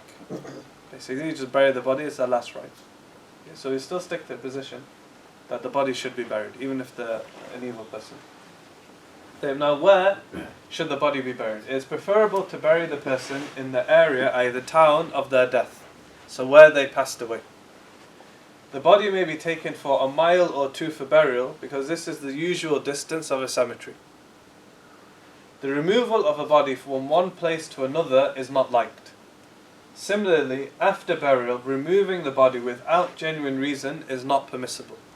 Okay, this used to be a bigger problem about 10-15 years ago, where anyone who died in the UK went on a PIA flight to their village and they were buried there. Okay, it happened on almost every single burial. I remember going to the airport, I don't know how many times, and you're taking the body through and stuff like that, and there's 10 bodies going on the flight or something. Now, alhamdulillah, people came to their senses and they're using local cemeteries. So it's not as much of a problem, but it still persists. And some people, they still write in their will that I want to be buried in this place or this place. Now, if they wrote it in their will, if it so happens that they were in that place, then bury them there. And even if they wrote it in their will that I want to be buried in this place, in this specific location, but they died in their home, then they're to be buried where they died. Okay, irrespective of what they wrote in their will. Is that okay? I know some people, their father said, I want to be buried in this place. He passed away in his home here in the UK, and they still took him abroad and so on. If a person dies in the location, they're to be buried in that location. Is that okay? Now, I know this is arguing two sides, but Muslim speakers very often use the argument that if a person does this and this and this, we're going to bury him with the non-Muslims. Right? They try and use this emotional argument that if you're like this and you're like that, and when you die, we're going to bury you in a Christian cemetery or something. And the person gets all frightened that he's going to be buried with these Christians or something. It's an emotional argument. Okay? It's purely an emotional argument. It has no effect on your hereafter. It has no effect on you entering paradise or Jahannam. It has no effect on what you experience when you're in the grave. It has no effect on anything. We just simply say it to frighten people. Okay? If you're buried in a Christian cemetery, it makes no difference. If you're a righteous person, you'll still be dwelling in the gardens of paradise down there. And if you're righteous, and if you're an evil person, even if you're buried in Jannat al-Baqi in Medina, you're still going to be experiencing hell in that grave. So, okay? It doesn't make a difference. And I also know it's coming up to Hajj season, and some of our older people have this mentality that I want to go and die on Hajj. Okay, or I want to go to Medina or Mecca, and I want to die whilst I'm out there. So they're constantly looking for the rush, jumping through cars. So it's bad to laugh, but what can we do at this mentality? Okay, there's no praise for intentionally dying during Hajj, okay, or on the day of Arafah, or intentionally dying once you're in Mecca or Medina. It has no merit to your death. Is that okay? If it so happens that you were making Hajj and you died, inshallah Allah will forgive you. It's a good sign. If you so happen to be praying and you died, inshallah Allah is a good sign, He'll forgive you. But if you intentionally pray in the middle of the motorway, don't be shocked if you're dead. Okay? This is not good etiquette. It doesn't even make sense. Okay? So have to be mindful of that. And also try and prevent the practice of moving the body abroad. Okay? If somebody, for example, if I am here now in Rochdale and I pass away now in this location, and my family lives just over there in Hewell Green, there's some flexibility that I be moved back to my local cemetery and I'm buried there. Because in here, our country, you have first go to the hospital, you have post-mortem, and then if it's not suspicious, then your body is buried. Okay, so there's some flexibility here. But taking a body all the way across the country, like you pass away in Aberdeen and you're buried in London, is not appropriate. You just bury the body where they are. If it's nearby, there's some flexibility, but you don't move the body across the country or abroad or something like that. So it's impermissible. And finally, just to mention, generally once a body is buried, it remains in its location. Okay, once you bury the body, it stays there. Okay? But if there is a need, for some reason, that those bodies be moved, it is permissible for those bodies to be moved for a genuine reason. For example, during the time of Ali and Muawiyah radiallahu anhuma, they wanted to build a road that passed through Uhud. Now there's over 70 companions buried in Uhud. And they had to remove each of those bodies and they buried it somewhere else because of the need. Now you could say, well, just build your motorway or your thing the whole other way. But there's practical implications. Okay? So if there's a genuine need or a reason, the bodies can be moved. And it's famously said that actually, whilst they were digging the bodies, one of the tabi'een struck through the ground and they accidentally hit the leg of Hamza, the uncle of the Prophet ﷺ. And he said that when he hit the leg, he actually broke the skin and it started bleeding. One of the miracles of Hamza anhu, that that says that when the shuhada died, that their body is preserved. And they said that when he struck the leg, it was actually bleeding from the strike. So obviously you can understand that it's not a clean situation. It can get messy, body parts can get damaged and so on, but generally it is allowed if there's a reason. It won't really happen in our lifetime, but if there is, it's allowed. Okay. The next part, about digging the grave. Generally there are two types of grave. The first is called a lahm and the second is called a shaq. So a lahm is basically a rectangular grave pit, so just like a rectangle like that, and into the bottom of that rectangle on the side we cut out a portion of the soil and the body is basically buried under there. So it's almost like an L shape. Okay, almost like an L shape. And the body is buried into that lower part of the L shape, and then you use what they call laban, which is like a unbaked brick. You might have seen them over here. They're not like the red bricks, they're like a soft yellow brick that's not been through a furnace. And you basically use that, or you could use wood or something like that, and you cover up the body and then you fill up the grave. Okay, so the body's on the side, then you fill up the grave. With a shaq, there's two ways of doing it. Either it's the regular rectangular grave that many of you have seen, and the body is placed in the middle, and then a little bit above the body you basically put those unbaked bricks or wood or something across the top to basically seal the body, and then you throw the soil on top of that. Okay, so this is two ways of doing it. The other way of doing a shaq is basically like a rectangle like that, and in the bottom you cut out a further section and the body is buried in that lower part, and then you cover it with unbaked bricks or with wood to basically seal the body at the bottom, and then you fill up that rectangle. Okay, those are the two ways of digging a grave. It doesn't make a difference if it's dug by hand or it's dug by machine or whatever. Whichever's possible or easy at the time, they can do that. And equally with the filling of the grave, it doesn't have to be done by hand. Okay, if there's, I've been to some graveyards now, they have like a small soil picker and so on, and they can do part of it with that, and the rest of it people can do. Okay. The Prophet ﷺ famously said, the lahd is for us and the shaq is for others. That generally, the way of the Muslims is that they bury using the lahd form. But if it's not possible or it's difficult, then there's no harm in using a shaq. And it's recommended to make the depth of the grave equal to the height of an average man. So about 5.5 to 6 foot. So about this tall roughly. It should be the depth of the grave. Any questions about that? You're talking about depth, deep? Yeah, so the deep. So when you stand in it, it should be about here, from the ground level. Is that okay?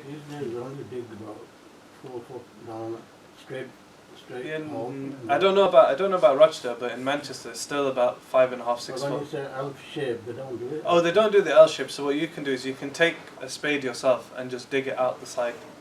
They said that it shouldn't be more than that thickness. Okay, so it doesn't need to be more than that. Ground. It's very watery ground. Yeah. So you can't, put it on the side if you know what I mean. Oh, In our depending on country, yes. their soil condition, it's up to them really. But if it's possible, then it's fine. even a distance of just one hand Straight down span. is okay, is it? Yeah, straight down's fine as well. There's no problem with either. There's just two ways of doing it. The Prophet ﷺ, when he passed away, they didn't know which one to do. So Umar radiallahu anhu stopped the companions from arguing. He said, "We'll call both of them. The one of them did it like a lahd, and the other one did it like a shaq. We'll call them both. Whichever one comes first, he'll do it. And the one who did it as a lahd came first. So he did. They did the grave of the Prophet ﷺ in the form of a lahd. Okay, so this is it basically. This is the lahd. It's like an L shape, and then you have the shaq, which is basically a straight rectangle, and you can put some ledges on the side, some wood or something, and then form a base on top with those timbers. Okay. This is another way of doing it, so you can put the body in straight and basically put the timber across the body to shield it, or in the other form there. Okay. Like, it's also allowed to put more than one body in a grave. Okay. I'm sure many of you have been to the graveyard and you've seen the old Christian graves, and you've seen that the big headstone and there's 4 or 5 people buried in one grave. Now, we don't generally do it in that form. For example, they'll bury one person very deep, and then they'll put soil on, and then they'll redig the upper soil, and then they'll bury it again. So we don't generally do that. What we do is, say for example, 4 or 5 people have died in one accident or in one occasion. Now it becomes difficult for people to keep digging, 5 graves. So what they can do is dig one and make it deep, and then they put one body in, they seal it, put the next one on top, seal it, put the next one on top, seal it, and then they fill the top bit with soil. Okay, so it's allowed to have more than one body in a grave. And the evidence is that Hisham ibn Amr said, "We complained to the Prophet ﷺ on the day of the Battle of Uhud, saying, 'O Allah's Messenger, digging a separate grave for every body is a very hard job.'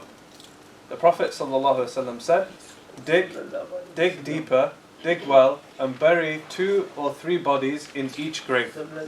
The companions asked, 'Who should we put in the graves first? i.e., who should go in first?' The Prophet ﷺ said, 'Put those most learned in the Quran first.' And Hashim ibn Amr says, 'My father was the 3rd of 3 who were put in one grave,' i.e., that his father had learned the least Quran. He was the 3rd one to be put in. So if you're going to put them in, if you know how much Quran they knew, then you put the one with the most Quran in first, then with the least, and with the least. If you don't know, then you can just do it by age, or if the male, and then the females and so on. Is this only for jihad?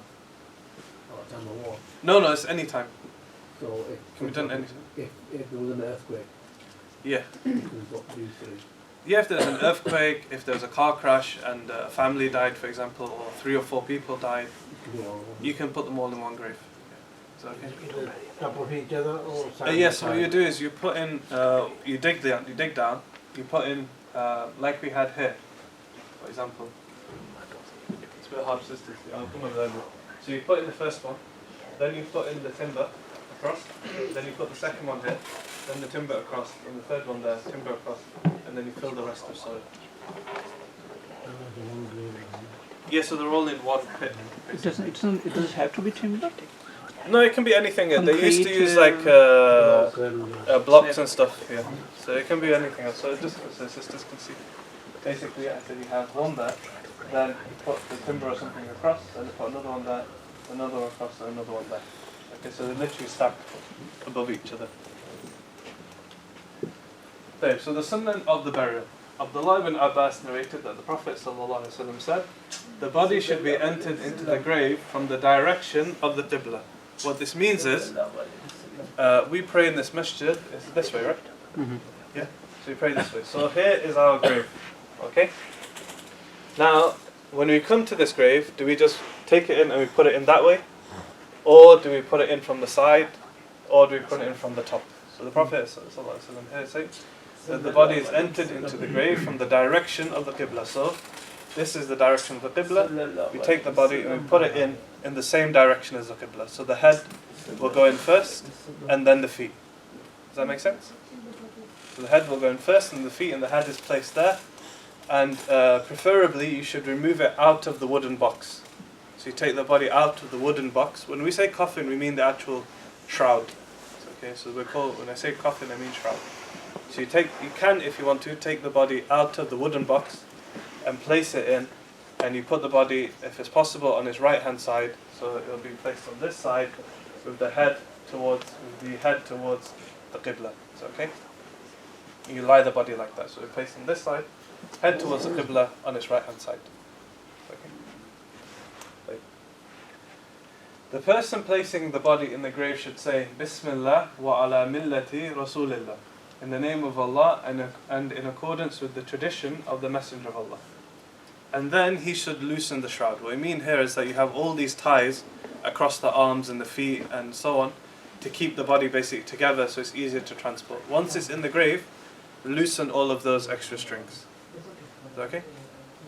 The first thing to mention here is very, very common when you go to the graveyard, somebody just jumps up and says everyone has to say La ilaha illallah, and then everyone starts shouting La ilaha illallah, stuff like that.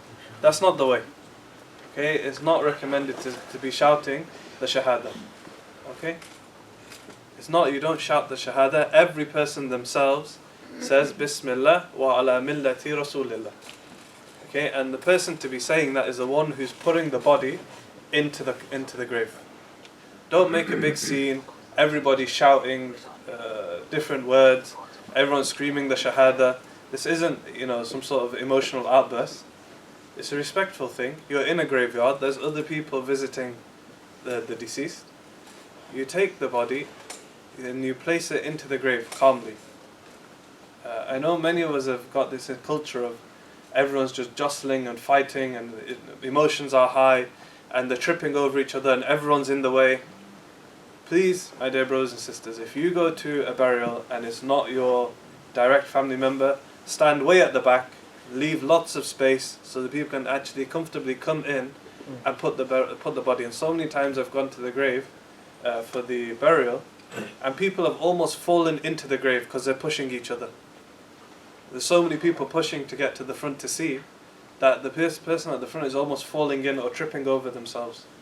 That's not the way. People are stamping on other graves, walking over them in order to get to this one. Just stay well away. Leave plenty of space for the person to get in. There's no reason to shout the shahada. There's no reason to shout nari takbir or something like that. Just let them come in. Whoever's burying I told you I like to keep it lighthearted. Whoever's actually burying the body, let them just say Bismillah wa ala millati Rasulillah. Okay? And if you're participating holding, then you repeat it yourself. Okay? There. Now you throw in the soil.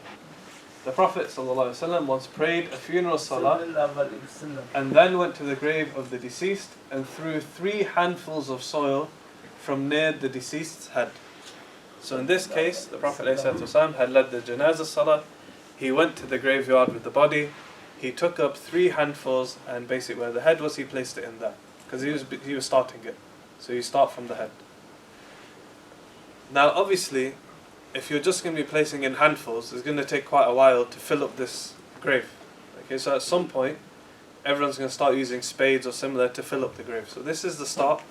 If people want to, it's good for them to participate in filling the grave, even if it's just 3 handfuls. Okay, but you don't have to fight to do it. Okay, it's not like the black stone. Everyone has to kiss the black stone, so they have to throw in a handful. This is filling up the grave. If you can do it, leave space. It is a difficult thing to do. It's very tiring and so on. The soil is piled up. People have to move it from the back to the front. I think have most of the brothers here attended a burial? Put your hand up if you've attended a burial. Okay. Any sisters attended a burial? No. Okay. Yeah, well, sisters can attend burials. So okay, just to break the ice on that, you are allowed to attend a burial if you'd like to. The only time that is discouraged for a woman to attend a burial is if she is very emotional and she feels she won't be able to control herself. Then she is discouraged from attending. But women are allowed to attend the burial. As I said before, female companions even buried the bodies. Okay, so it is allowed to attend, and they can participate if they want to. But generally, you leave it to the men to bury the body, usually. But it's allowed for women to do it. Is that within the What does the Hanafi madhab say about that? Is that the same? Most of the allow madhahib are it. silent on it. Some of the Hanafi scholars are very strict on it, about women attending and so on. Or women attending the burial specifically. All of the madhahib agree that women can attend the graveyard. Because there's clear hadith on it, no one can argue that. But then they say, well, okay, they can attend the grave, but they can't attend the burial. But the response to that is where's your evidence that women can't attend the burial? Like if the Prophet said that they can go to the graves, if the women themselves buried the bodies in Uhud, where's your evidence that they can't attend the burial? Really? Like you have to have some rules for things in Islam, don't you? You have to have some hadith, some ayah, some athar or something. So they have to present something. You can't just say that, but we don't want them there. The women used to go to the burial at Prophet's time. Yeah, Aisha radiallahu anha was just outside. She waited outside the door whilst the Prophet ﷺ was buried. And she said she could hear everything that was going on inside. And when they came out, Abdullah ibn Abbas, he walked out. And he was one of the first to walk out. So Aisha, the kind of personality she is, she jumps out and says things. So she just she said to Ibn Abbas, how could you throw dirt on the face of the Prophet ﷺ? How could you do it? And Ibn Abbas said, I don't know, we just had to do it. So you can understand that she's very close, she can see what's going on, but she left it to Ali and Abdullah ibn Abbas and Al-Abbas and so on to actually carry out the burial. And even one of the companions, he's known as being one of the Duhat al-Arab, the very intelligent people amongst the Arabs. So what he did was that he wanted to lower the body in. So what he does is, he has a ring on his finger. He took the ring off and he just threw it into the grave. And it's like, oh, my ring's fallen in, so I need to go get my ring. So he went into the grave. He said, oh, I happen to be here, so I'll lower the body of the Prophet ﷺ into the grave. So you can see some of them were a bit more sharper than others in getting to the front, basically. Okay, so let's press on because we're rushing. Stand 15 minutes. Oh, I think I'll be quick. So these are some of the du'as to say when you're throwing the soil in with the first hand, the second hand, the third hand. Obviously these are advised, you can read that later. Okay, so the du'a after the burial and if you're burying at sea. Uthman radiallahu anhu said, after the burial the Prophet ﷺ would stand by the grave of the deceased and say, so he stood by the grave and now he's saying, seek forgiveness for your brother and pray for his acceptance, because he is now being questioned. This is a reminder for everybody that once you put the body into the grave, you should now stand there yourselves and make dua for this person, because they are now being questioned by the two angels, and it's a very difficult moment. So the things that you ask for is that Allah subhanahu wa ta'ala keeps them firm. You say Allahumma thabbithu if you want, or you say Allah keep him firm upon his iman, whichever language you want to say. Okay. Now if a person dies while at sea, and if land cannot be found to bury him, then the deceased should be washed, shrouded, and the funeral salah performed over him. Then the body should be tied with a heavy weight and be lowered into the water. Okay, so this is in the case that people are out at sea for a long time, they're not anywhere near land, or they can't stop at any land, and obviously now they have to remove the body, because if they keep the body with them on the sea, on the boat, other people could be harmed and so on. So you have to dispose of the body, and if you can't get it to land quickly enough, then in that situation it's buried at sea. It's like Osama bin Laden. They had like all the time to bury him in the land. They could just throw his body into the water. I don't know which mufti they had on board, but anyway, this is something is known in Islam, but it's not commonly practiced. Okay, but if there is a need, then it can be buried at sea. Okay, visiting the graveyard. Buraidah reported that the Prophet ﷺ said, I had forbidden you visiting graves, but now you may visit them. It will remind you of the hereafter. So at the early time in Islam, all the male and female companions were prohibited from visiting the graveyard. Both of them. But then afterwards, the Prophet ﷺ told them, now visit the graveyards because it will remind you of the hereafter. And Abu Hurairah reported that the Prophet ﷺ visited his mother's grave and he wept, and moved others around him to tears. Then the Prophet ﷺ said, I sought my Lord's permission to seek forgiveness for her, but he did not permit me. And I sought permission to visit her grave, and he permitted me to do this. So visit the graves, for that makes you mindful of death. So it's actually encouraged for people to visit the graves. Whichever day you want to do it, whichever time you want to do it, it's encouraged for men and women to actually visit the graves. Like some Graveyard. people will go like after Eid, Salah, or on a Friday. Is there anything? There's nothing specific about that, but at the same time, for example, my family do it after the Eid Salah, but we only do it because it's the only time that all like 20, 30 of us are together, and then we all go together basically because it's just convenient to go, and we go to all of our deceased families' graves to make dua for them. So we do it out of practicality, not because there's a special blessing of going on Eid or a special blessing for going on Friday. If it's practical for you, like you're off on a Friday, you have time after Jummah before you go back to work or so on, then you can use that time. But you use it to remind yourself. It's not specifically to visit your relative in some metaphysical way. It's just to actually remind yourself of death. So you don't have to even go just because you have a relative who passed away. You should just go just to visit the graveyard and remind you of passing away.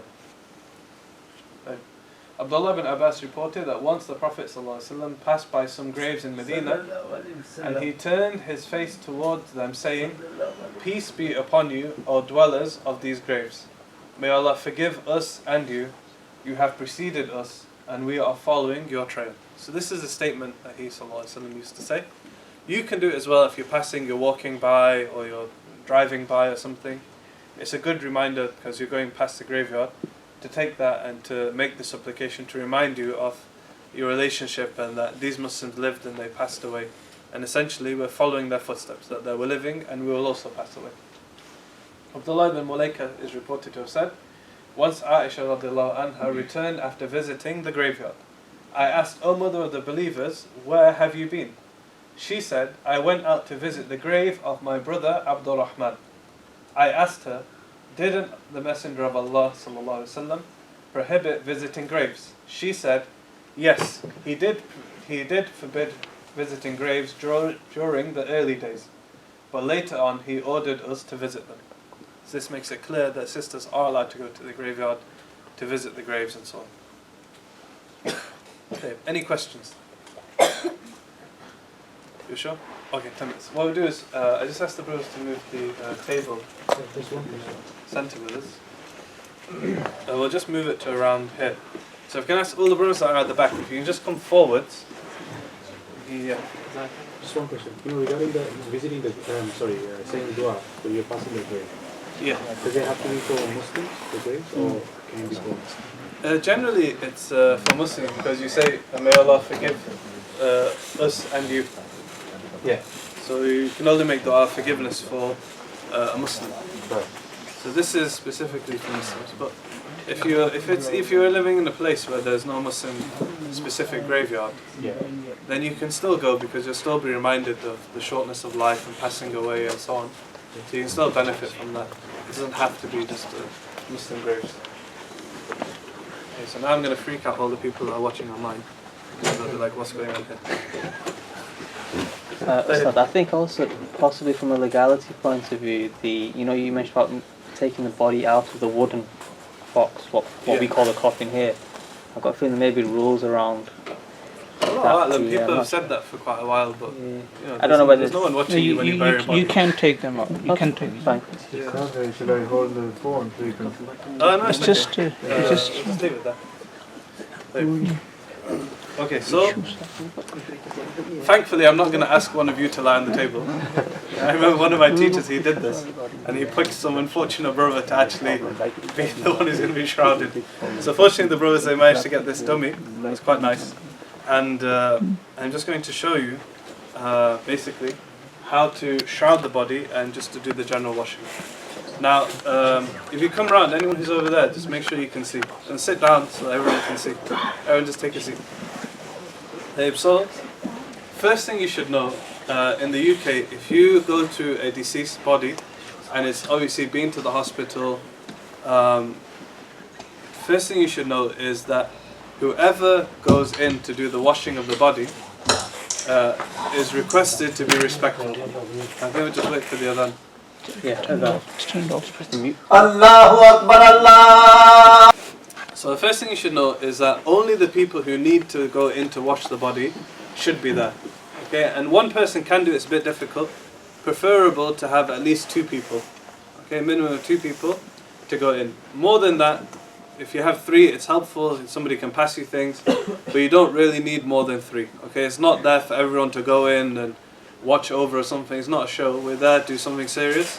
We have a brother or sister who's passed away, and we now have to wash their body. Okay, so do it in a way that not everyone can see the body. The second thing is, it's haram for anyone who goes in to wash the body and to then share their experience.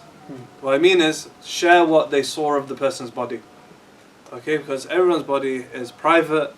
They have their own history. They may have had different things that happened to them, marks, scars, other things that you saw on the body and so on. It's haram for you to tell anybody else about these things. Okay? To describe this person's intimate body to anyone else is completely forbidden for you to do so. Is that clear? You're not allowed to talk about it at all. You're not allowed to describe it. You're not allowed to say, I once washed the body of this person and it was like this. It's not allowed for you to speak about their body. So, okay? The next thing I want you to know is that if you're washing a body anywhere in the UK or Europe, it's most likely been to a hospital, it's been in a fridge for a while, and one of the things that you'll notice is that it's very, very cold. It's very, very cold, and because of that, for example, the hands and so on, they become stiff. And if it's your first time washing a body, it's a very strange experience, because you have this human body, a person you might know, and you're used to see them alive and walking around and so on, and they're moving. Even if somebody is asleep, if you ask them to move their arm or you need to move this, it's very light, very easy to do. With a deceased body, it's very rigid, it's very harsh, it's very cold, and you need to use the water sometimes to just loosen the limbs. Okay, so for example, the elbows can sometimes be very stiff, and you need to just move it up a little bit to wash the elbow properly. Or for example, put the water onto the hand, so loosen the hand, so that then you can wash the fingers and so on. So okay, so normally what you would do is that you would have, there's like a little plastic thing you can get to rest the head on. So you can rest the head on that, and it just makes it easier to wash and so on. And generally it should be on a sort of table that has some sort of drainage or something, so the water can go away as you've done it. Is that okay? Dave, the next things that you'll need is, if you have one, then get a towel and basically fold the towel and stitch both sides. So like a normal hand towel, you can get that, fold it over, stitch both sides, and you're going to use that as a glove. Okay? So we've got that. We've got some regular normal towels that we're going to use to be able to dry the body and wash the body. You can also take some itar or some oud or whatever else you want to perfume the body. And the other things that you'll need is the shroud. So okay? And you can use some soap, any sort of soap that you want to use to help wash the body. It's good to have it as a scented thing, because it doesn't have to be, it's not like in a haram there has to be no scent. It can be good to have it scented and the body smelling fresh and so on during that time. So okay? So the first thing that we're going to do is that this body has just come in. So what am I going to do first? The stomach. So I'm going to do it from here. I'm going to press on the stomach, down there gently and so on. You don't need to press very hard, just gently, so on, going and going. And obviously anything that comes out of either of the 2 private parts, I'll wash that away, take it away, put it into some tissue or something, and throw it in the bin. Okay? Do you not cover the private parts? Yeah. Oh, sorry. I should. Okay. What you do is you would have a cloth, kind of like that. Is that okay? So before you start, a black cloth, don't use a white one because obviously it comes transparent. Use like a thick black cloth or anything like that, and you're going to place it over this. And, I missed that a few points actually, so I go straight into washing, because we've got a dummy. So you've got clothes on, so you can, if they've got like a wrap from the hospital, just get some scissors, you can cut that off, but make sure that as you're doing it, you've placed this over the middle. So anytime you need to do anything here, you have a glove on your hand, those latex gloves. You use that, cut off the top, cut it all off, remove the top from either side. Whenever you're moving a deceased body, the easiest way to do it is basically bring the two arms in like that, okay? And then you place one hand on the hip and you place another hand on the shoulder, okay? And then you basically turn it. This is a bit more difficult because it's made out of beans, but you can understand that you can easily turn the body. So you place one hand at the hip and one at the shoulder, and the head will rotate by itself, okay? And you just basically gently turn the body, and in this way you can take the cloth off from that side. When you're doing the defen, you're going to put the cloth down first, put the body down that way, and then you'll come on the other side here, and you'll pick it up from here, and your friend who's helping you will pull the cloth off from the other side. Is that okay? So, thing to keep in mind is that that should always stay there. Okay?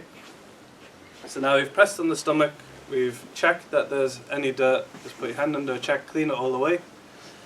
What's the next thing I'm going to do? Wudu. I'm going to do the wudu. Okay, so I've got some water. I'm going to do his wudu. What do I do first? Hands. Hands, okay, so I wash his hands. You can either stick to the obligations of wudu, or if you want to do the sunnah as well, it's no problem. So I've washed his hands, and I'm going to wash the face. Okay, I washed the face, and I've put rinse water through the nose, and put water into mouth, turn the head to get the water back out. Done. What am I going to do next? Arms. The arms, good. So I start from the right, I do the arm, I wash it all. You can extend a little bit if you like. Same on the other side, wash the arms and so on. Then what am I going to do? Massage. I'm going to take some water, I'm going to wipe it over their head. You ask your friend to basically hold the head up from here. As you're doing it, you wipe the head. I wipe the head, place it down. Finally, you'll do the feet. Okay, so I've wiped the feet. Now what am I going to do? Ghusl. Good, so I start from washing the right side. I'm going to come over here. And I'm going to start from up here, so I wash his head completely. Don't just do right side of the head, it's not like some sort of strange thing. So you do that. Then you do the right arm properly. Oh, this is his, oh yeah, sorry. I was thinking my right. Sorry. So you've done this side. Now we've got to here. Okay, so what you do is you take your soaking towel, glove, and then you basically put your hand under and you wipe that all the way. Now this is going to move around everywhere because you can imagine a cloth with a cloth underneath it. So it's best to make sure that this is actually quite long. So if you can make it quite long, then that way you've not really got an issue of it sliding around too much. What happens if that cloth gets dirty? There's no major issue with that. And if you replace it with another one, do you? If you need to, yeah, then you can basically do, just using a bit of skill, place another one on top and take this bottom one off if you need to. But it doesn't really get dirty, to be honest, because most deceased bodies that come from the hospital have already generally been cleaned, especially if they've had a post-mortem or something like that. They would already generally be clean. When you washing, do you touch his genitals? Yeah, you clean everything. But obviously you're using the glove, so it's not skin to skin. And you can't look. Yeah, and you're not looking, so, and then you just clean the area. Everything. Yeah, so you clean the area, clean the foot, then you do the other side. Is that okay? Everyone's okay with the cleaning? So, Right, so I've done that cleaning, and in the process... we're not actually using like a bowl or a container to No, what you do water is, and what we like call that. it is it's a hand wash basically. Yeah. So we're not actually getting water and pouring water over the body. Right. It's okay, we're just dipping our glove into the water, making sure it's soaked, and then placing that over. It's okay? A lot of people have the idea of ghusl as basically standing under a waterfall or something. Okay, that's not ghusl. Okay, the Prophet ﷺ will make a ghusl with 2 of those. With double that. And sometimes max he would use his 3 of that. And he would make his wudu with 1 of that. So can you imagine how much water you're going to get in there? It's probably like 300 mil, 400 mil. And that's his wudu. That's it. All of that is just wudu. And 3 times that max is his ghusl. So ghusl is not to be like dripping with water and the floor is all soaked and the carpet needs replacing or something.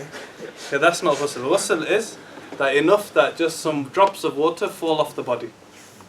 We waste a lot of water, don't we, when we do wuzu? Yeah, you know, most No, man, people do use ghusl. about nearly 10-15 litres of water to do wudu, not even ghusl.